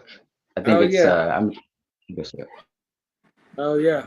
Stu, what do you think? Zelda. I don't have a whole lot of investment or personal. I've never really gotten into the game. Way back, like Mario was more. I was definitely on the Nintendo, but I was more of a Mario guy. I do agree with what Manny said. I feel like more with how revered the game is and how consistently great it seems to have been. Am I right on that? Like they really haven't put like people pretty. It seems to me that people pretty much love every new installment of Zelda that comes out, and I know it's just been one of those classics since way back. But I do agree with what Manny said that like I feel like you're opening yourself up to more harm than good. But I don't know. That's part of the hype machine that they like to like that whole debate that there's going to be like before it with the casting. People are going to be speculating. I am kind of like over this whole like bringing up or latching on to our nostalgia and grabbing properties that were popular, and I'm just kind of like over that. I know it's like it's easy for Hollywood because there's already an established audience and they can get to the buck quicker, but like I would just like to see more original creative content out there than all these like rehashings and or at least I'm ready for them to move on from my generation stuff to the next generation. Nothing is sacred or untouchable anymore, and that bothers I guess the So go ahead. Does that translate to comic books as well in terms of Hollywood not remaking stories? I don't know. I don't really feel like they do it with like the books of I don't know the '90s comic books and stuff like that. If they do a Fatal Attractions movie though, or like some of those '90s storylines, I would love to see it. But it doesn't seem like they latch on to certain bits of it. But I don't feel like a lot of or at least for whatever reason, probably because they're not good enough. But a lot of the storylines I grew up reading in the '90s, I see you see elements of, but like I don't know. I would love to see Age of Apocalypse or something. I don't feel like they've really opened themselves up to that. But I don't know. I guess it does apply in a certain way because I was a little bit wary of like the yellow and blue costume was great to see, but I don't know. Well, with the Deadpool thing and stuff like that. But it's just constant. It's like it feels like every other week it's a new some old property that's getting rehashed into something new again, and I'm just kind of like over that. And this one has been so good. Why mess with a great thing? This is such a revered and loved game. Why go down this road? But then again, you go down the road because Super Mario Brothers made 100, 200, 300 million dollars. But that would be where the smart money should be, though. They should take Link, and in Super Mario Brothers 2, have Mario, Peach, and Donkey Kong go to Hyrule, and we get to see a version of Link. That's the thing, which then parlays into like a Lego Batman type of spinoff, because that keeps everything in Nintendo's wheelhouse. Because I feel like Sony's gonna do what the fuck they did with Uncharted, and we're gonna end up with they're not gonna understand how to translate the experience of playing a video game to the experience of watching a film. So you're just gonna watch shit happen. You're not gonna invest in it. That's a great point. Yeah. You Say also that again, didn't Mike. have the depends on how hands-on the creator of Zelda is, since he's an executive producer for this project. I don't think you had the same thing with Uncharted. The creators of the game weren't involved with the production of the movie. So I think it's a big difference that the actual creator of the franchise is a big contributor to the live action movie. I think you'll get a different product compared to Uncharted. I agree, but I think it's all about how much the studio listens / respects that creator. I feel like sometimes those guys can get in those situations and they think they can put their foot down, and then ultimately that doesn't happen, and they just kind of get steamrolled. I hope that's not the situation here, and they stay protective of their IP. Yeah. Let's not forget that Avi Arad is the reason Sam Raimi did not do Yeah, Spider-Man 4. I was about to. I forgot to mention as that guy himself is. Yeah, that guy's a super he likes to villain, man. shove shit in. Yeah. You know, So- both Ghost Rider films, Elektra. Yeah. He did Morbius. He did fucking X-Men. What about the X-Men movies or the You first know, 3 Spider-Man movies? Yeah, it's like the. I But mean, again, the first X2. three, first two once of you get to both of the those. Venom The part, first two of those, both of those are So good. But worried. he does have a Spider-Man- reputation of being very hands-on and very like my way or the highway. So, like For again, better I or don't for know. worse. Yeah, right. And so, which way is it going to break this time? I guess. Yeah. I mean, yeah. At the same time, it's the misses, but it's like when he produced stuff like Spider-Man 2, when it's still one of the greatest comic book movies of all time, you know, like that's going on 20 years old. So I'm trying not to look at it in a negative light, you know. I'm trying to. It could be a jumper, you know. So crossing my fingers. Yeah, I mean, we don't have no idea what tone they're going for, so we can't even really talk too much. We just have to go based on our fandoms of the existing property already. And it seems like a lot of you guys, well, with the exception of probably me and Manny, aren't the biggest Zelda fans to begin with. So this is something that you're going to just wait and see how it turns out. And if it's good, you may give it a chance, you may not. For me personally, I've been playing Zelda since I was a kid.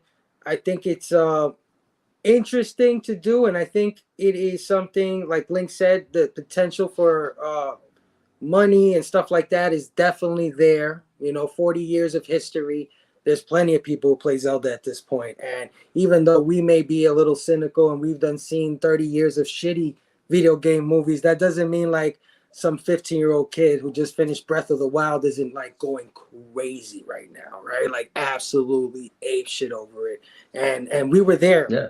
That was us, at some point, when Batman '89 was announced and all that other stuff and everything that came out during the 90s and the 2000s. So I'm excited for it, but I'm in the camp with you guys. It's another thing. It's another thing that they took from the childhood that they're making now. So wait and see. But let me get to the chat. See what everybody thinks. OUG said, okay, now follow me for a moment. Link could be played by Taylor Lautner. He has the eternal boyish looks, but can handle an action film. What do you guys think of that? Sure. It'd be a Why not? decision. Yeah, so see me, I was thinking our very own missing Link, Stef Cavill. He could go play. We could put a green hat on him, put some pointy ears on him. I mean, he's drop dead gorgeous. So we're gonna get the females in the theater. Come on, bro. Facts. Come on. Do He's we young. do we do the Thor part 1 and just dye his eyebrows blonde and stuff too? So that could be fire. Oh, The most maybe, distracting thing to me. I'm trying to see you with pointy ears now, bro. And Warren Smith said, "Oh, and Station, by the way, Warren Smith, how are you, my brother?" Yeah, Warren, what's up? AI Alan Rickman. That's a good one. You guys are forgetting FNAF. What's FNAF? Five Nights at Freddy's. Friday Nights at Freddy. Oh yes. Look how good that did in the theaters. Even though this is why I bring it up, John. Thank you for bringing that up. I'm a big video game fan, right? But that doesn't mean that I'm going to jump at every damn video game adaptation there is either. But because I'm seeing Sonic success, crazy. Sonic was super successful. It even revived Jim Carrey a little bit, to be honest with you. Mario Brothers and the success that Just so had. you're clear, it's all about the mustache. Well, when So we good. go to the future Mario, the future where he's like Batman Beyond and he's training the next Mario, I'm gonna cast you, Rob, you as the future Mario, my brother. But but yeah, that's why I asked the question, and I'm asking because I'm seeing more of video games intersecting with other mediums and having great success at it as well on top of it. I can't judge any of it myself. I haven't seen the majority of it, but I see the success of it. So I'm like, is it finally time? Is this it? Are we finally getting past the Mario Brothers? Are we finally getting past the Double Dragon? You know what I mean? Are we finally going to get some real talent in this arena to bring the stories? Because I love video games, and I got to tell you guys, a lot of people are missing some good ass stories in video games. Video games ain't Mario Brothers ain't no more. It ain't just jumping to the end of the level. Some of these games are breathtaking. The visuals are breathtaking. The acting is incredibly on point. The music cues and the music production of some of these video games are amazing. I don't know if you've ever played, like, just recently, Final Fantasy 16. What an incredible production of a video game. You know what I mean? I'm not saying it translates to a movie, but there's a good story there that a lot of people will never experience because they don't play the video games. They don't like the video games. You know what I mean? But if we could take out the gameplay and just give them the good story, hey, might have a hit movie on our hands. That's why I'm asking for stuff like this, because Five Nights at Freddy's #1 movie 2 weeks in a row. Five Nights at Freddy's. You know what I mean? What's it up against? What else? Very true, Spilly. Nobody my dog knows, loves Rob. it. We can't answer. Too. Yeah. Exactly. Yeah. Happy Veterans Day, Chris. Hell yeah, man. Happy Veterans Day. Is Chris in the house? Yeah. I mean, he's where is he? Yeah, oh, there Canadian. he goes. Hey, There he Station. is. Station. What is up? They have their Happy own Veterans Day. as Oh well. yeah. Let me see. Oh, chat just We'll, jumped. we'll extend it to Chris because Chris is an honorary American because Veterans Day is actually an American holiday. Otherwise, it's Armistice Day. Oh, Big Herm is in the house. Station, Big Herm. How are you? What up? Thanks for joining us, my brother. And the creative director of the Bad Batch, Maria Reyes, is in the house. Station, Maria. All right, man. So let's get to our final topic here and close this thing out. I just wanted to talk about Blade, man. Last week we talked about Blade being in trouble. Well, the week before that we talked about being in trouble. And then the week after that we talked about them hiring new directors and new writers. So it may not be in trouble. But the director, Yan Demange, who I've never heard of, he gave an interview to Deadline. And in this interview, he kind of let slip that Blade was going to be rated R. So he said, speaking with Deadline, Demange called the R rating so important to the film. I come out of this wanting to be more open, more vulnerable, and bring a more personal aspect to my work, he said. But for Blade, we're going to have fun because Mashallah Ali is such a deep actor. I'm excited to show a kind of ruthlessness, a roughness he has that allows him to walk the earth in a particular way. I love him for that. He's got a dignity and integrity, but there is a ferocity that he usually keeps under the surface. I want to unleash that and put it on the screen. Because of Blade's rating, it puts it in a rare category, of course, as we know. While Logan and the first Deadpool films were rated R, they technically existed outside of the MCU when they were first released. So to this point, the MCU has resisted strong violence, though that has been changing as of late because Marvel Studios recently confirmed that Echo will also be MA. So it's a rare bit of positive news for the film, which has weathered an onslaught of delays, writer changes, and reports and displeasures from its main star. So yeah, just wanted to get you guys' thoughts on Blade being rated R. My questions would be, is this a wise move, right? Because we don't have to go R, right? We can go PG-13. We don't have to go R. But they went R. and you think that's wise. Do you think that this is in response to criticisms, or do you think that this is a necessary change given the character? Right. So Blade's a vampire. He's a night thing, fights demons. Do you think his character warrants a more mature, rating?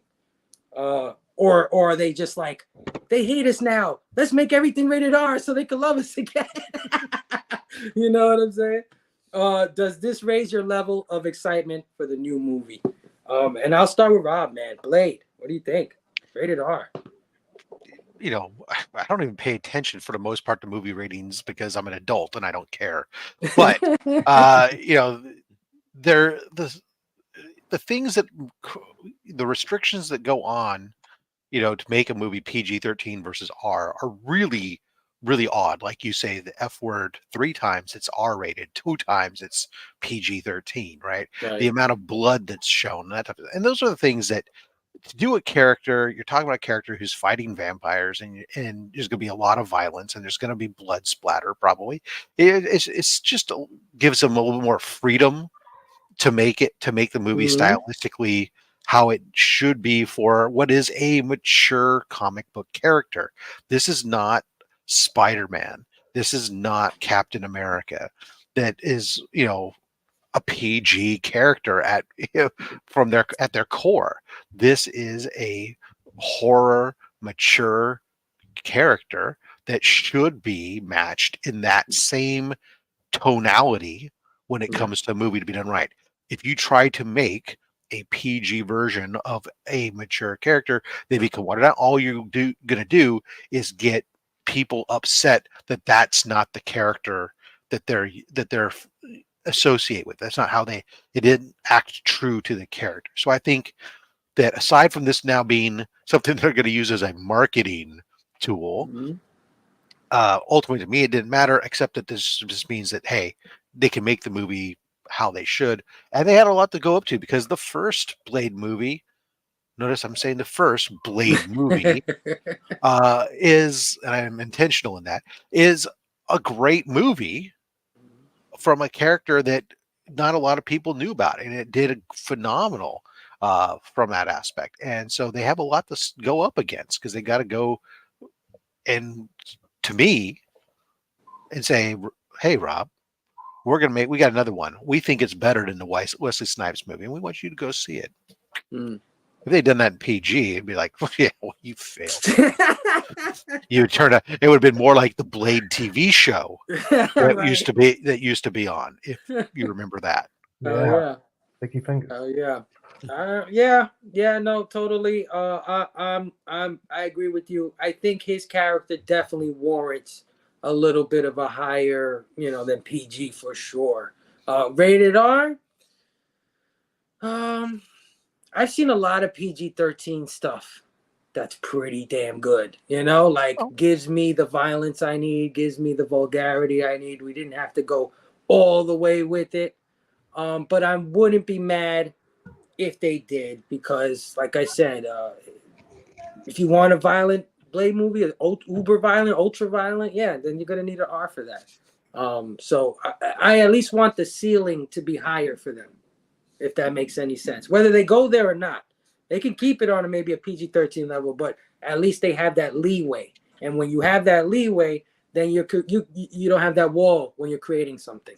You know what I'm saying? And sometimes the wall is beneficial. Sometimes it helps you work within a confine, and you create good stuff within a wall. But at the same time, it's Blade, man. It's Blade, we want all the possibilities with that character. So, yeah, I agree 100%, Rob. Manny, what do you think? Blade, rated R. It's never coming out, so it don't matter. It could be rated fucking X. Who gives a shit? No, it's like Rob said, I don't think it's gonna be like, oh my gosh, this is gonna be some hardcore R-rated film. There'll be more blood, and it'll probably be CGI, and it is what it is. So I don't think it's gonna be too bad. I think we'll still get 1, maybe 2 F-bombs. And because he still has to play in a sandbox with other MCU properties. If you establish this guy as, I'm swearing all the time, and I'm I'm walking around with my ass hanging out the whole movie. It's not going to play in the other channel. So it's because I Is know he because gonna I was have that. taps? Is he gonna I have was that taps? kid. I hope so. God, I hope so. Marsha halal. Yeah, but I was that kid who wasn't allowed to go to my friends' houses because I was the bad influence. They're not going to do that with Blade, so I don't think that'll be a problem. I had to IMDb Jan Demange because we all do, right? Who is this guy? He's a Russo brother. That's what they're doing. They take these like guys who don't really do anything, but they do TV show. They'll come in and direct an episode of TV so that they don't have any they don't try to wrestle any creative control from anything. They're jobbers. And that's who this guy is. You look at his profile. He did one episode of Lovecraft Country, one episode of another show, one episode of another show, and one directorial film that we've never heard of. So this is a guy who is an executive producer mostly, so he understands the studio's point of view, and he's going to give us what he feels like the studio needs to deliver. And I feel like that's because the film has been so troubled production wise. They need somebody who can just come in and just do it.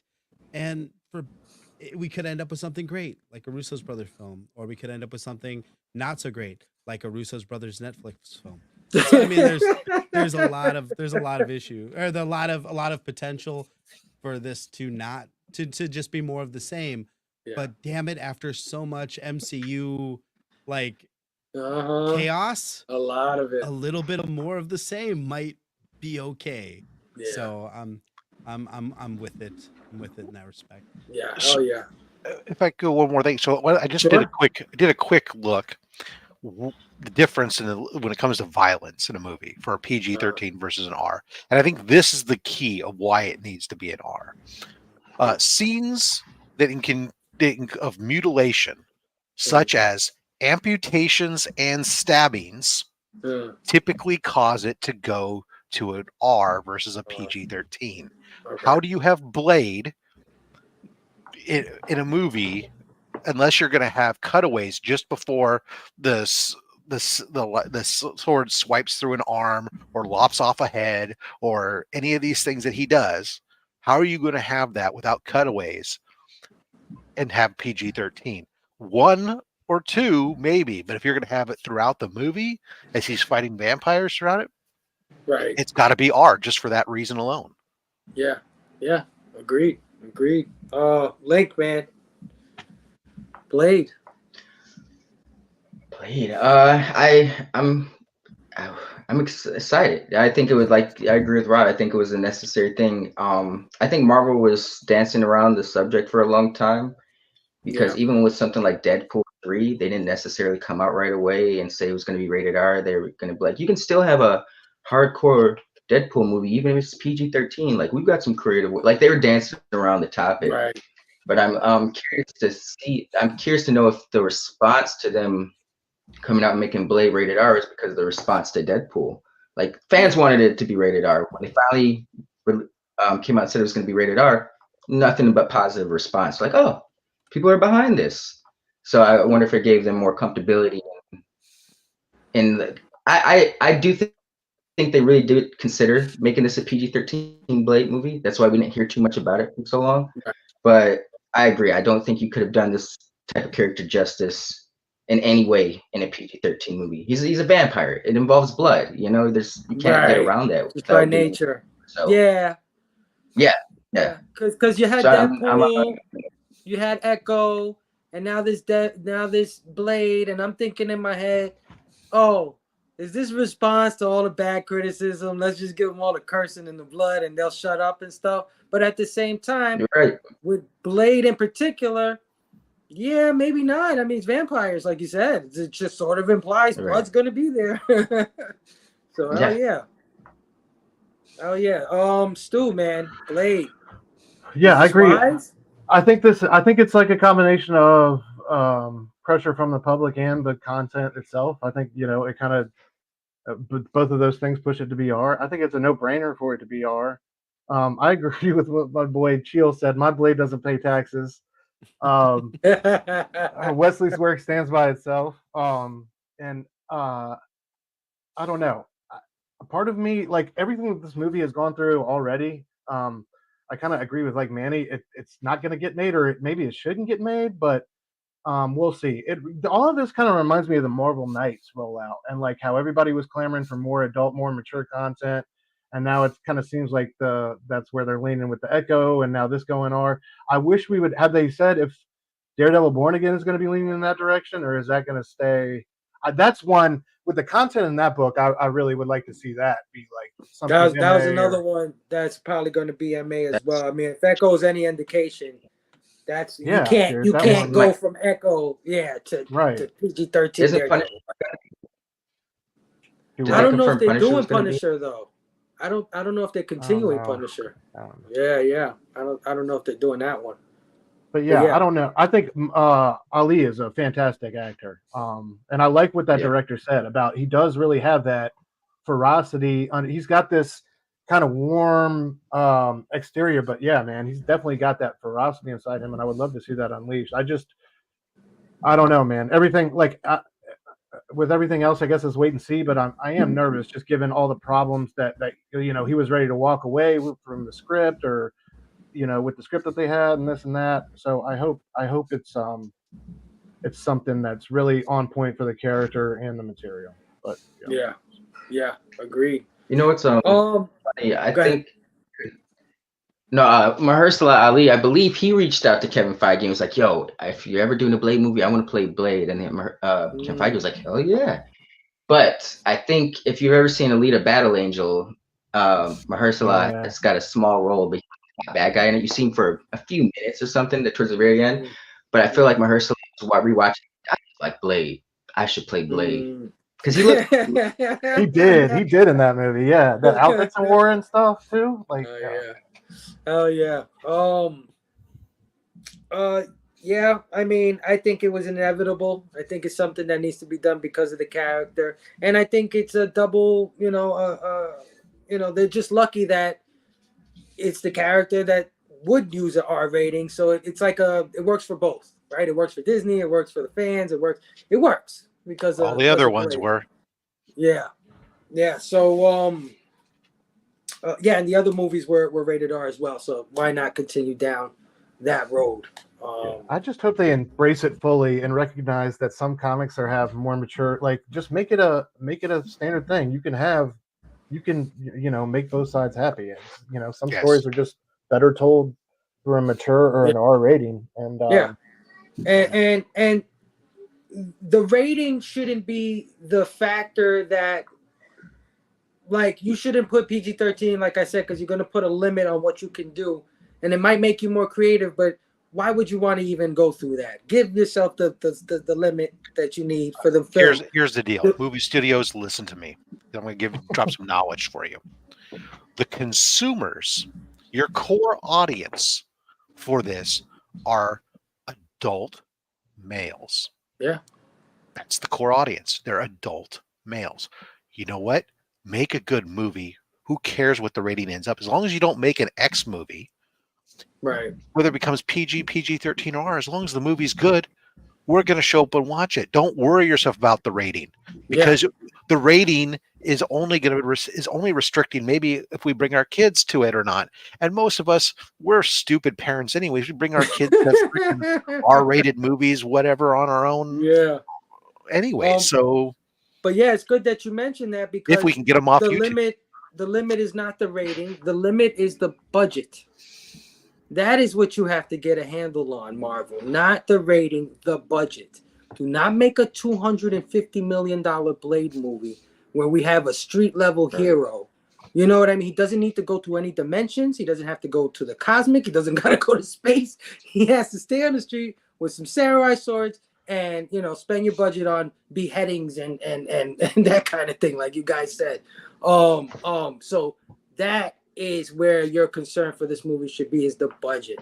And I think they've heard us, because this movie will have a reported budget of $100 million. So that's really modest. Idea. Yeah, for what Marvel has been spending in the last. I should address officially, unofficial geek. You are correct. I should have corrected myself. The core audience is adults. Yes, agreed. Yeah. It doesn't matter whether males or females. The core audience is adults. Not the kids aren't the core audience. So make the movie forget. Who cares what the rating ends up? Just don't make a adult film. Yeah, no, absolutely. I don't need So to see yeah, it. I think it's a good move. I think it's a necessary move. Let me go to the chat, see what everybody else thinks. We got some comments from the last couple of things we were talking about. Spillio said AV Irad also did Agents of S.H.I.E.L.D. I didn't know that. I hope Zelda has some epic Lord of the Rings treatment. That's what I'm thinking they're going with, Sal. I think they're going to give us something like that. Tom Holland has been rumored to play Link. I mean, he's rumored to play everything. Tom Holland. I guess as long as He's they been don't give running you for the, Blade until just last week. as long as they don't give you the World of Warcraft treatment. Yeah, but Tom is a good pick. I wouldn't be mad at him being Link. Would not be mad. Hey, chill out, man, in the house. Station chill. How are you? Warren Smith said House of the Dead movie. Hell yeah, man. Yeah, there's a lot of good movies, a lot of good video games. There was a House of They Dead need movie. some blood in the movie, so yeah, hell yeah. Phil smells like Twilight. Where's Phil? Oh, there he goes. I want Blade to fall in love with a mortal woman and enter a love triangle. Station, Phil. Be careful what you wish for, bro. They already did a Werewolf by Night movie. That's the next Halloween special right there. There you go. I'm worried we barely get Blade and mostly get Blade's daughter. Yeah, you never know. You never know. With some chicks that love comic and vampires, hi, it's me. What you gonna say, Link? Oh no, I was just gonna. It could easily be shit, but it'd be cool, like, because I know Blade has his daughter right now, but it'd be cool if Marvel had like their own Buffy the Vampire Slayer running around, you know, and Blade's daughter. Yeah. I've always said that Phase 4 should have been Midnight Suns. That's always been my opinion. I think if you're bringing in the X-Men, you're bringing in the Fantastic Four, you need to plan that out. So, in the meantime, you want to be cool? You want to be edgy? Yeah, get the guy with the skull and flames for a head. Get the fucking vampire hunter. Get the guy that, you know what I mean? The Moon Knight and all the dark characters. That'll fill in that time nicely until we get the ones the X-Men and all that other stuff. But yeah, let me get to the last thing. This is the rapid fire here, guys, before we get out of here. Just quick, 1, 2, 3, whatever you guys think real fast. We had a bunch of trailers drop this week. I sent you all the trailers. We got one for Ghostbusters Frozen Empire, the sequel to the last Ghostbusters movie.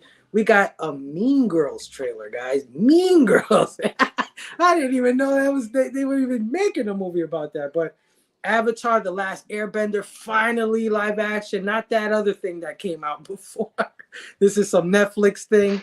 And Kingdom of the Planet of the Apes, which, in my opinion, is one of the most slept on, underrated modern franchises that we have. We always talk about this and this and then Jason Bourne and blah, blah, blah. Nobody talks about the Planet of the Apes movies, man. It was so good. So just real quick, guys, any one of these things jump out at you, anything you're super excited, you don't have to talk about all of it. One of them is just fine. Stu, any of those trailers jump out at you? Yeah, Planet of the Apes, definitely. I'm on board with you. I definitely think I echo what you said. It's one of the most slept on franchises. I think everything has been great. It's been almost like over 10 years now, right? 2011, 2012 was the first one. So, and that new preview looks amazing, man. And looks like it's kind of join up or kind of mirror the 68, the original storyline. So that was of all the ones that that you sent me, that was the one that definitely stood out. I am happy to see Avatar getting reworking with a exclusive Asian cast, and it seems like they're really doing that right this time around. So that was also nice to see.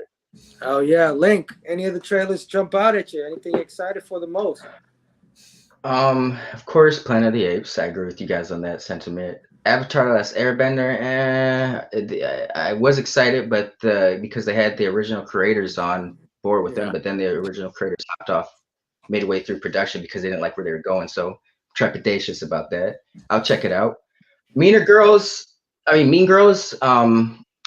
still waiting on to do the proper sequel called Meaner Girls, but Mean Girls is a musical. I can see it working. There's nothing wrong with a nice musical. I'm a big fan of the first movie. The original, check right? that I out. like the original too. I thought it was really Yeah. good. I The was really original's surprised to great. see Yeah. this, I didn't realize it was a musical. I didn't see any Yeah, me songs neither. in the trailer. Yeah, It's wow. got the team behind. If you've seen Pitch Perfect, Oh, okay. about the Gotcha. what was the 4 trailers you sent? What was the last one? Planet of the Ghostbusters. Apes. Yes, Ghostbusters. I'm excited. I didn't check out the last one they did, but this trailer has me excited for this one. It made me want to check out the last one they just The released. last So one. Yeah, same here. Same here. Afterlife. Wow. Yeah. Wow. Afterlife. You guys haven't seen Afterlife? No, man. Oh, jeez. You have to see It's it. worth It is Okay, so I'll watch good. It is. Yeah, so watch good. it tonight. Shit. Hell yeah. Yeah. Oh my god. I've defended that on so many fucking streams. Yeah, you did. You No, have. I think that some people got turned off by the reimagining Ghostbusters, which it really Yeah. isn't a bad movie. I really don't understand why it gets so much hate. But Afterlife was phenomenal. I mean, it moved me to tears at the end. As an old school Ghostbusters, I mean, it was perfect. And then great family story. and then to see I'm this excited to one, see it. to see that it's continuing that legacy of the family and the new and the old together. Oh, dude, I'm so pumped. This is Dude, where were you? Where were you when this first movie came out? I needed you to talk to me like that so I could go watch it. Man. I'm so excited for Ghostbusters after seeing that, and that is just mwah. And then Planet of the Apes. You know what? I'm old school Planet of the Apes, the original 5 stuff. I've seen some. I've saw the first movie of this current trilogy, not James Tim Franco. Burton stuff. I've seen the Tim Burton stuff, but and I thought it was good. I just, for whatever reason, never watched the second one. I've now seen this trailer, and I've talked to some folks that really are into it, and talked about like you that have said the same thing. That it's really a slept-on trilogy. My intention is to go back and watch now that and go to be prepared for this one, because I do kind of want to see it, especially since now I'm hearing like this is really kind of like going to lead right into potentially the original movies. Yeah. Right. So that kind of has me excited. So I'll go back and I'll take a look at that. Airbender. This, second, third Airbender, one. I have, yeah. Say that again, Link. Oh no, I was just gonna tell Rob, the second and third ones, in my opinion, way better than the first one. So if you've only seen the first new one, yeah, I've heard that too. Yeah. The Yeah. Airbender doesn't appeal to me at all. It's not my cup of tea. And Mean Girls, I liked it best when it was called Heathers. That's facts. Facts. Go ahead and preach, man. Hell yeah. Yeah. Manny, did I get your thoughts on the movies? No, not yet. But Go ahead, brother. What do you think? Anything jump out at you? Meaner Girls, I Pitch Perfect though. I love Pitch Perfect, so maybe I like that. As far as Planet of the Apes, like Link, I love all 3 of those films. The second and third one are great. Even though the guy that played John Connor, I don't like that actor. He looks like he's wearing fucking monster prosthetics the entire time, no matter what he's in. It freaks me the fuck out.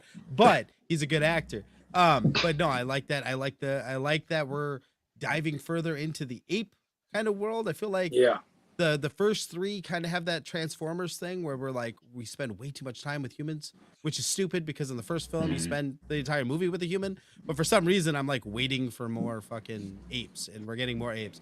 But the big one, the film that matters is fucking Ghostbusters. Afterlife I knew was you were gonna say fucking that. phenomenal, and I'm so excited to see this. I like the fact that Afterlife didn't give us so much of the legacy characters until they didn't give us so much of the legacy characters about all I can say. And then in this trailer, you see them more. I think that was a really good bridge. It got us to give a shit about the new cast before we just, blow our nostalgia load all over the film. You know what I mean? And when you're a huge Ghostbusters fan like me, that is a nostalgia load that looks like the end of the first film with all of the marshmallow all over everything. So I just saying, in the grossest way possible, I cannot wait for this new Ghostbusters film. Hell yeah. Remind me not to sit in the row in Yo. front. Right. Oh, Filio said that the new director for the Planet of the Apes movie is also directing the Zelda movie. yes. So- So that gives us a good opportunity to see what maybe Zelda might be like by watching this Planet of the Apes movie, which is probably my most anticipated out of this round of trailers. But at the same time, kind of trepidatious because it's not Matt Reeves, who I think did a phenomenal job on those second two movies. I mean, the third one in particular, has some of the best CG graphics I have ever seen in any film. Hands down, I will put that against any special effects movie, big budget special effects movie. I mean, Jurassic Park or any of the shit none of the MCU movies match the quality of the CG in that third movie. But I'm a big fan of the original ones as well. So seeing them getting chased, sort of like a homage scene, getting chased through the grass, the little savage humans by the monkeys and stuff, it brought back those memories instantly. I thought CG Charlton Heston was gonna come out talking about likenesses and stuff like that. So like, you damn dirty apes, get out of here.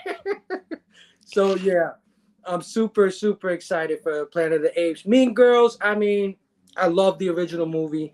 It'd be cool to see if they could get what's her name? I know she's messed up now in real life, but what was her name? Lindsay Lohan. Oh Lindsay yeah. Lohan. Yeah, get Lindsay Lohan to jump in there real quick. I think I'd love Again, to see it was originally Winona Ryder. Oh yeah. And I'm not attached to The Last Airbender, so there you go. I'll watch it. It's a cartoon that I've been meaning to watch because I heard it's so good, like so good. It's like a Batman the Animated Series level of good, like that kind of thing, where it has a good story and it really engaging characters and stuff. But I just haven't gotten there yet, and I don't know if I'll ever get there. So I don't know about this movie, you know what I mean? But yeah, Planet of the Apes for me. Guys in the chat, what movies are you most excited for? Let me see. Does Nicolas Cage get another Ghost Rider movie? No, Warren, not in my world. Not in my world. Maybe these guys here. Maybe these guys want to see that, but not me. I will say that Bloodline, the Blade daughter story, is a good entry for teen girls to get into comics. Agreed. Yeah, man. I mean, Agreed. I'm with it all. I'm with it all, man. Can't wait to see Thanksgiving next week. Oh, is that next week? Yeah, dude. No way. Just in time. They need to make movies out of all of those. The trailers. All of those trailers, yeah. Yeah. Out of the This is trailers. what John said. Yeah, that about would be- Legend of Zelda. Yeah, can't wait, man. Nick's Kicks and Comics. Hey, yo, look at this legendary panel. Nick's. Hey, shit. Nick, I got to get you on, brother. You've been on once or twice. I need a third appearance from you, my brother. I'll holler at you. Westworld TV was a worthy successor of the OG movie. Agreed, man. We were just talking about Westworld the other day about how good the first season or second season was. Yes, love Heathers. What's your damage, Heather? My teenage angst has a body count. So fire. Oh man, everybody's saying what up to each other. Every Heather is better than a mean girl. There you go. You got it in there. Bro. See? You hit a Old chord school. with the people. Got a little weirder after that, Stu, but yes. Yeah, after season 1 and 2 of Westworld, Yeah, I kind of lost. steam. I'm going to have to send my SAT scores to San Quinn instead of Stanford with Nana Ryder and Heather. Sure thing. Love you guys. We love you too, Nick, man. We need you on the show, my brother. All right, man. That ends the news portion. That was amazing. That was awesome, guys. Great. I was a little trepidatious. I don't know how, I don't know how much we would get out of each story, but we got a ton out of it, man. So thank you, everybody in the chat. But of course, the show is not over. We got one last thing we got to do. You know what it is. You know what it is. Hold on, let me bring up the video. Why don't I own this? Why don't I own this?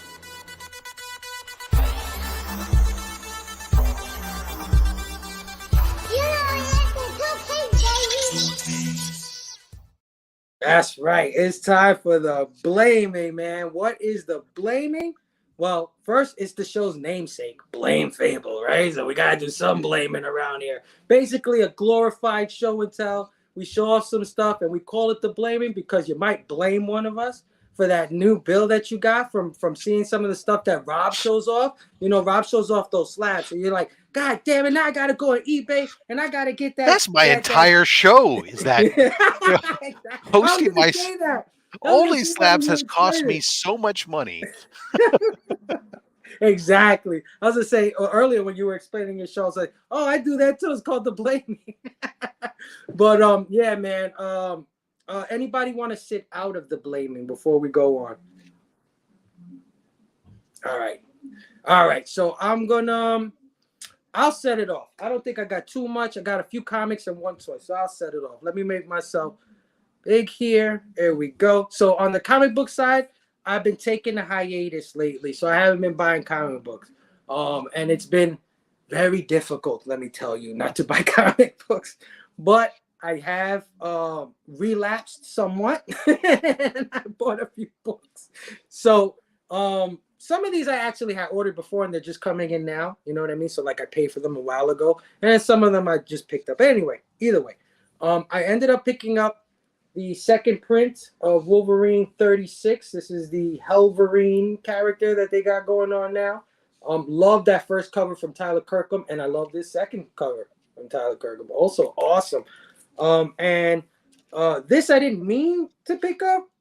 You know, sometimes I order things and I just don't even look at what the hell I'm ordering. I thought this was Wolverine 37, but no, it's the second print of Wolverine 37. So I was like, hey, still got a dope cover on it though. Still got a pretty fresh cover. So I picked that up. I've been collecting those negative spaces, at least the ones I could afford, because some of them are incentive covers and I can't afford all of them. But I did pick up a few. So I got the second print space one that they did. Yeah, for Thanos. Picked that up. Captain Marvel #1 came out. So they got a Captain Marvel one fitting for the movie. Love this. Got the Spider-Boy. I really like the way that looks with the blue. Yeah. Pick that up. So finally caught up to the negative space covers from him. Also been getting those Disney 100 covers for ASM. We're down to like I think the last two. So right? Somebody does buy those. Oh yeah, man. I'm listen. If you look at what I buy, you'd probably be very disappointed in me, Rob. Manny's going off. Yeah, Manny took off his headphones. Right. All right. Look, I'm gonna disappoint you right now. You ready? Spider-Boy, Scotty. Now, no, I'm disappointed by that, but I'll tell you what's wrong with that. Tell me. I swear to goodness gracious, that book is printed upside down. The trade dress Me too. is supposed to be the other way. And because the art, if you flip it over, it's perfect right there. So much better. Buildings are right side up. Yeah. Yeah, exactly. The trade dress got printed upside down on that book. That's my opinion. Well, I definitely picked this up because of the Scotty Young, because I'm not a big Scotty Young head, but this one right here in particular, for some reason, I think it's the buildings too. The buildings give me that. Buildings and his rooftops. Yeah, it gives me that Calvin and Hobbes feel, right? Like that's your style mostly, Calvin and Hobbes, in my opinion. So yeah, it gives me that. And of course, I got don't cover your eyes, guys. Cover your eyes. Got the foil from Kier Andrews. I'm blind. Pick that up. And this one, I think you guys really will appreciate. Guardians of the Galaxy had a Moon Knight variant by Sienkiewicz, man. Ooh, damn, I missed that one. I gotta look how beautiful that Moon Knight cover is. I mean, why does it say Guardians of the Galaxy? I don't know. They should have put this on Moon Knight. Would have been nice. They're doing like those Knights, the Knights End, like yeah, they're doing those across a bunch of different titles. Yeah. But this would have looked so dope with a Moon Knight. Oh, absolutely. Face to it. They should have kept this one for the Moon Knight. But yes, Sienkiewicz, man, awesome, dude. Never misses, dude. Very slept on, I think, on that one. I had to go back and pick this up. I love this cover so much. The Walking Freaking Dead. yeah, homaging The Walking Dead and the ice cream man putting an ice cream cone into the gun. That's freaking awesome. Like I need that in my life. I love ice cream man. And this I picked up for obvious reasons, but also because it's a first appearance of some characters that I love. We got the Bad Batch, Star Wars Hyperspace Stories, number 10. Of course, I said obvious reasons, right? Hell yeah, you already know, guys. So had to get this. And then, of course, Transformers number 2. So I got the B cover on that. It's Optimus Prime transforming, like jumping off of a cliff and transforming, landing in front of the Ark. Awesome. Oh, that's dope. Yeah. And this one, I forget this artist's name, but anything with RC in it, count me in, guys. Anything that has RC, I am in. Beautiful, beautiful, colorful cover of my favorite boyhood franchise. So, hell yeah. And speaking of Transformers, I picked one of those up too. Hasbro has been doing these retro reissues. So basically, they take an old toy from the 80s. And if you know anything about the toys from the 80s, you know they were not exactly cartoon accurate, guys. They were actually very uncartoon accurate. But we played with them anyway because we were kids and we didn't give a damn, right? Well, Hasbro has gone back, took those old toys, and actually recolored them to match their counterparts now. So this is Perceptor, the guy who turns into the microscope. And just to give you an example of how old Perceptor looks, look, he looks pretty old. But I had Perceptor as a kid, so there you are. Oh yeah, so pick that up, and that is my blaming stew. What do you got? Well, let Rob go. Rob said he's got to get out of here. Rob's closing the show. I have to leave in no more than 10 minutes because I have my show to still do. Yeah. Let's get Rob in here. Sorry, Rob. Go ahead, Rob. Sorry about that. No, you're fine, man. All right, so I'm gonna go rapid faster here. I said I didn't need this book, but apparently I did. I lied, and I picked this one up. Great way to get a good book, guys, on a cheap. This book has a split spine and a tear that runs through the front part of the cover that when it was slabbed, it will lay together. So that's what limits the grade on it, but otherwise presents very well. Great way to get a high grade, a good slab cheap. Another one, same thing. Pick that one up there. Came back from grading. Has a little bit of a very faint water stain and some other minor issues, but you know, awesome, dude. Yeah, oh yeah. Yeah. I've been on a pickup kick lately of some really high grade Silver Age Captain America books. You know, it's amazing since like the MCU is pretty much done with Captain America. It seems that his stock on Silver Age books is gotten really, really affordable. Wow, so that books was really nice. So books that are in that very fine, near mint condition. Wow, super affordable. Wow, that is fire. Oh my lord. So Marvel Premiere 28, Legion of Monsters, great book. Pick up. My man Nick Hicks in Comics hooked me up. I had an 8.0. I had been wanting to upgrade, but kept resisting, and so I finally, to force myself, I put my 8.0 in the pile of stuff that we did at C3. Oh, nice. And then I didn't have a copy, and Nick had a copy available.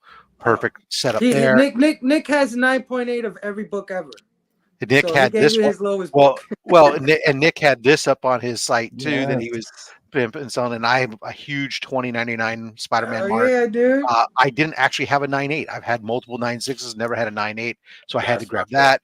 And then I recently got this from a mystery box from Old Man Eddie. I had a 9.8. Happy to grab another copy. So there you go. Yeah. Oh yeah, Rob, man, that is an awesome blaming, dude. That's why I wanted to close out. But anyway, Rob, thank you for joining us. I know you got to get out of here, my brother. I'm sorry. I do have to go do a couple things for my show and use the facilities, you know. But so I had a great time with you. Thank you for joining us. You were awesome, absolutely. Dude. Happy to come on, and we'll happy to do it again sometime. Oh yeah, my brother. I'll check you later. Thanks for joining us. As we sometimes. All right, Manny. I guess Oh, do you mind if I go? Because I got to go. go to work. You out Yeah, too? go right ahead, brother. Yeah, I'm sorry. Oh, you I haven't gotta. gone. Yeah, I'm sorry. No, You I'm gonna go. go. I'm gonna go I'm and then messing dip with out because I Blaine gotta up. go to work. I'm I just want to messing shout out. I want to shout out my boy Nick, the dad who went out for milk and never came back. He sent me this little care package for supporting his YouTube channel at Comic Culture. No way. Yeah, man. So I just want to shout him He didn't out. tell me he was doing all that shit. I would have joined the channel too. Yeah, man, you got to go support the boy. But he sent me this Jimenez incentive, Batman number 125. I love that. Big Batman fan. Yeah. I got 2 signed books. I got World number 1, the AHA variant. Hell yeah. And Ghost then Cage. Cage number 1, signed by Dakota. Yeah. Dakota, yep. And then, of course, a bunch of indie stuff. You know, Nick, always up on the indie, so got to check. I don't know. I think it's just a front, man. He knows too much about the X-Men to be an indie head, man. I don't know. Yeah, man. But Nick, thank you for taking the time to put that together and sending it out to me, bro. Appreciate you. Guys, thank you as always for letting me hang out with y'all. Phable, I love you, bro. My Blaine, brother, Manny, you. I love you guys. Always great hanging with y'all. I'll see y'all very soon. And shout out to everybody in the chat who came through. Love you. Hell yeah, I'm about to go to them right now. But yeah, thank you, my brother. Thanks for joining us. Always a pleasure with you. Go clock in, Stu. Go clock in. Heard that. Love y'all. Station. And then there were 3. Manny, take us home. Gotta follow up big dogs. I better. Oh, and thank you everybody for joining us this out. Guys, I don't know if you noticed, but we had 10 to 17, 20 people in the chat through the entire show. We're at 2 hours and 10 minutes at this point. I would love to be the show to be a little shorter than it is, so I apologize if people are like, damn it, how long is this gonna be? I gotta get out of here. But Manny, take us home, my brother. Boom. All right, I just opened this. This is from Marvin Wynn. I did see what it is because I had to open it because I didn't want all the rips. But this is a signed copy of The Edge issue number 4. This is where Revenant finally gets his fucking face to face with Tartable. For those of you not caught up with the Edge is a drug that gives people superpowers. This guy's mind was completely fucked up by it. He's kind of like multiple man, but he's a serial killer. I like that and cover, Tartable is the guy. Tartable is the new. Yeah, that's how we get around the. That's how we get around. So it's that, and then he sent me this pin. Nice. It's Heroinsburg. I'm not 100% certain, and that was awesome. A couple of real quick recent pickups. Anytime Toy Biz figures are on card. Close your eyes, Link. Close your eyes. I get them on card because I'm like, I don't have it on card, and then in about a week I'm gonna open it because I'm stupid. Yeah. I'm like, the one I have on the shelf has got a scratch on the face. I need one. I need another one. Yeah, I need another one. So that's how I work. That's how I do things. So I got that. So I grabbed that one, and then this came in a little while ago, but I just finished shooting the first intro for the video, Police Academy, the animated series. Nice. If you don't remember this, that's okay. There's a good reason. It's not terribly memorable, but it's still a really fun cartoon. And yeah, definitely something you should check out. And hey, there's a video coming out in January on the channel. So I want to see that shit so bad, dude. I can't wait till you drop it. Dude, last time I was on your show, I brought up the Cowboys of Moon Mesa, so I grabbed an issue number 1. So what did I have to grab? The Tales of the TMNT 52, where the Cowboys of Moon Mesa team up with Oh yeah, my Manny, friend. what? So boom, I got it in a raw. It's really in really good condition because like the slab on this damn book, dude, I didn't even know that existed. I think like $152 was the cheapest I could get into it. So this one was considerably cheaper than that. So I'm excited that I got that one. Super dope book, super dope read. I'm glad I didn't get it in a slab because I would have just had to crack it so I could read the darn thing. But super cool stuff. Thank you so much to Marvin. Hell yeah, man. Hell yeah. Gotta support the independent people out there, man, dude, doing their thing. Comicsburg, I love it. If people don't know what Comicsburg is, it's a bunch of creators. I would say in the Pittsburgh area, but now it's kind of all over the place that have all kind of come together and they're helping to promote each other's work, publish each other's work, and get it out in previews so you can get it in your shops. Oh yeah. So if you're looking through previews and you see anything with the Comicsburg logo on it, you want to support those books. Those are indie creators doing, hustling, working, grinding every day. You definitely want to support them, and Oh, the yeah. work is great, especially Alfred Page's last book, Blowtorch. I'm sure this one's gonna be dope because I really celebrate everything from the Edge.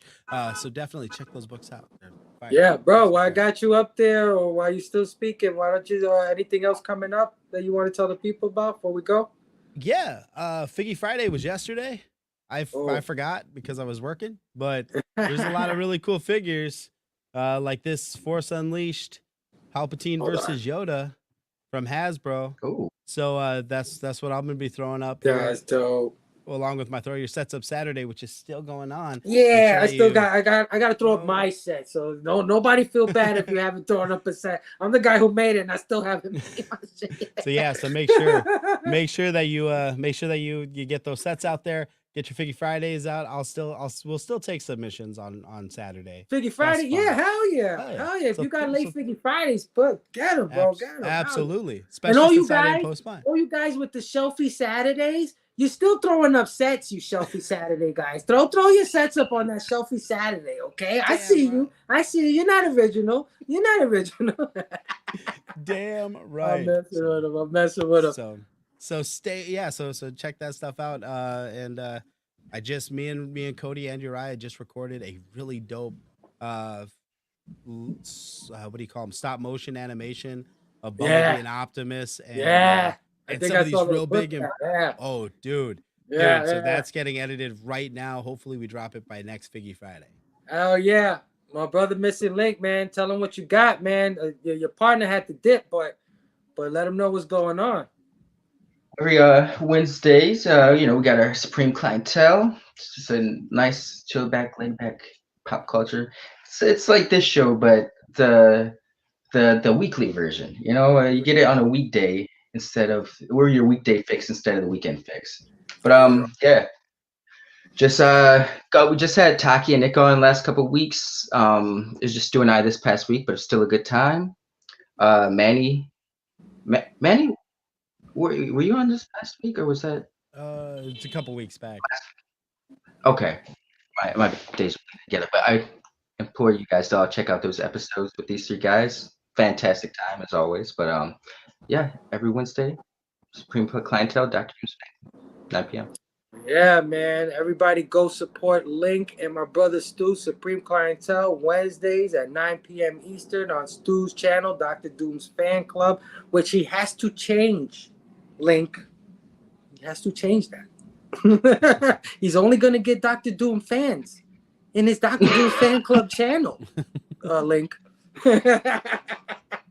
I'm messing around. Let me see. Chill Out said, if you blame Phable as amazing friends, then you might as well blame me too. Oh man, I love you guys, man. So many great people came out, guys. I want to thank you all. I see you guys. I'm sorry I couldn't get to it. I never think that these topics are gonna take as long to cover as they do, and then they end up taking like 2.5 hours. And I'm sitting here trying to explain to my wife, like, I'm sorry. I'm sorry that the Rob showed off. What was it? A 2.0 Punisher, and we just had to talk about it. We just had to expound on it. I'm just playing around. Fun show. I like marathon shows. It's like hanging out with friends, talking about stuff I actually want to talk about. Thank you, Carrie. You're awesome, Carrie. We still haven't talked about the Doctor Who thing. You gotta come and holler at me, so we could talk about that. I definitely want to do that with you, man. Get me back into that world.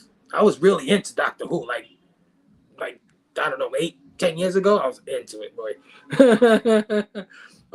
Man, so many great people, guys. Thank you. Like I said, we had 10 to 20. It's almost as if everybody started coming in towards the end, which is what we used to do on Instagram, which always like warmed my heart. I'm like, oh man, it feels like we're just getting started. But definitely come check us out next Saturday, 1 p.m. Eastern, all over again. We're gonna have Hyper Combo Comics, man. He just started doing his thing on his YouTube, so I want to have him on talk. And it sounds like he likes Street Fighter, maybe. Maybe just a little bit. Hyper combo, maybe just a little bit. Anyway, thanks everybody again, man. This has been awesome. There's only one thing left to say, guys. Be excellent to each other and party on, dudes. Hey, shit. Where's my brand? Where's my damn brand?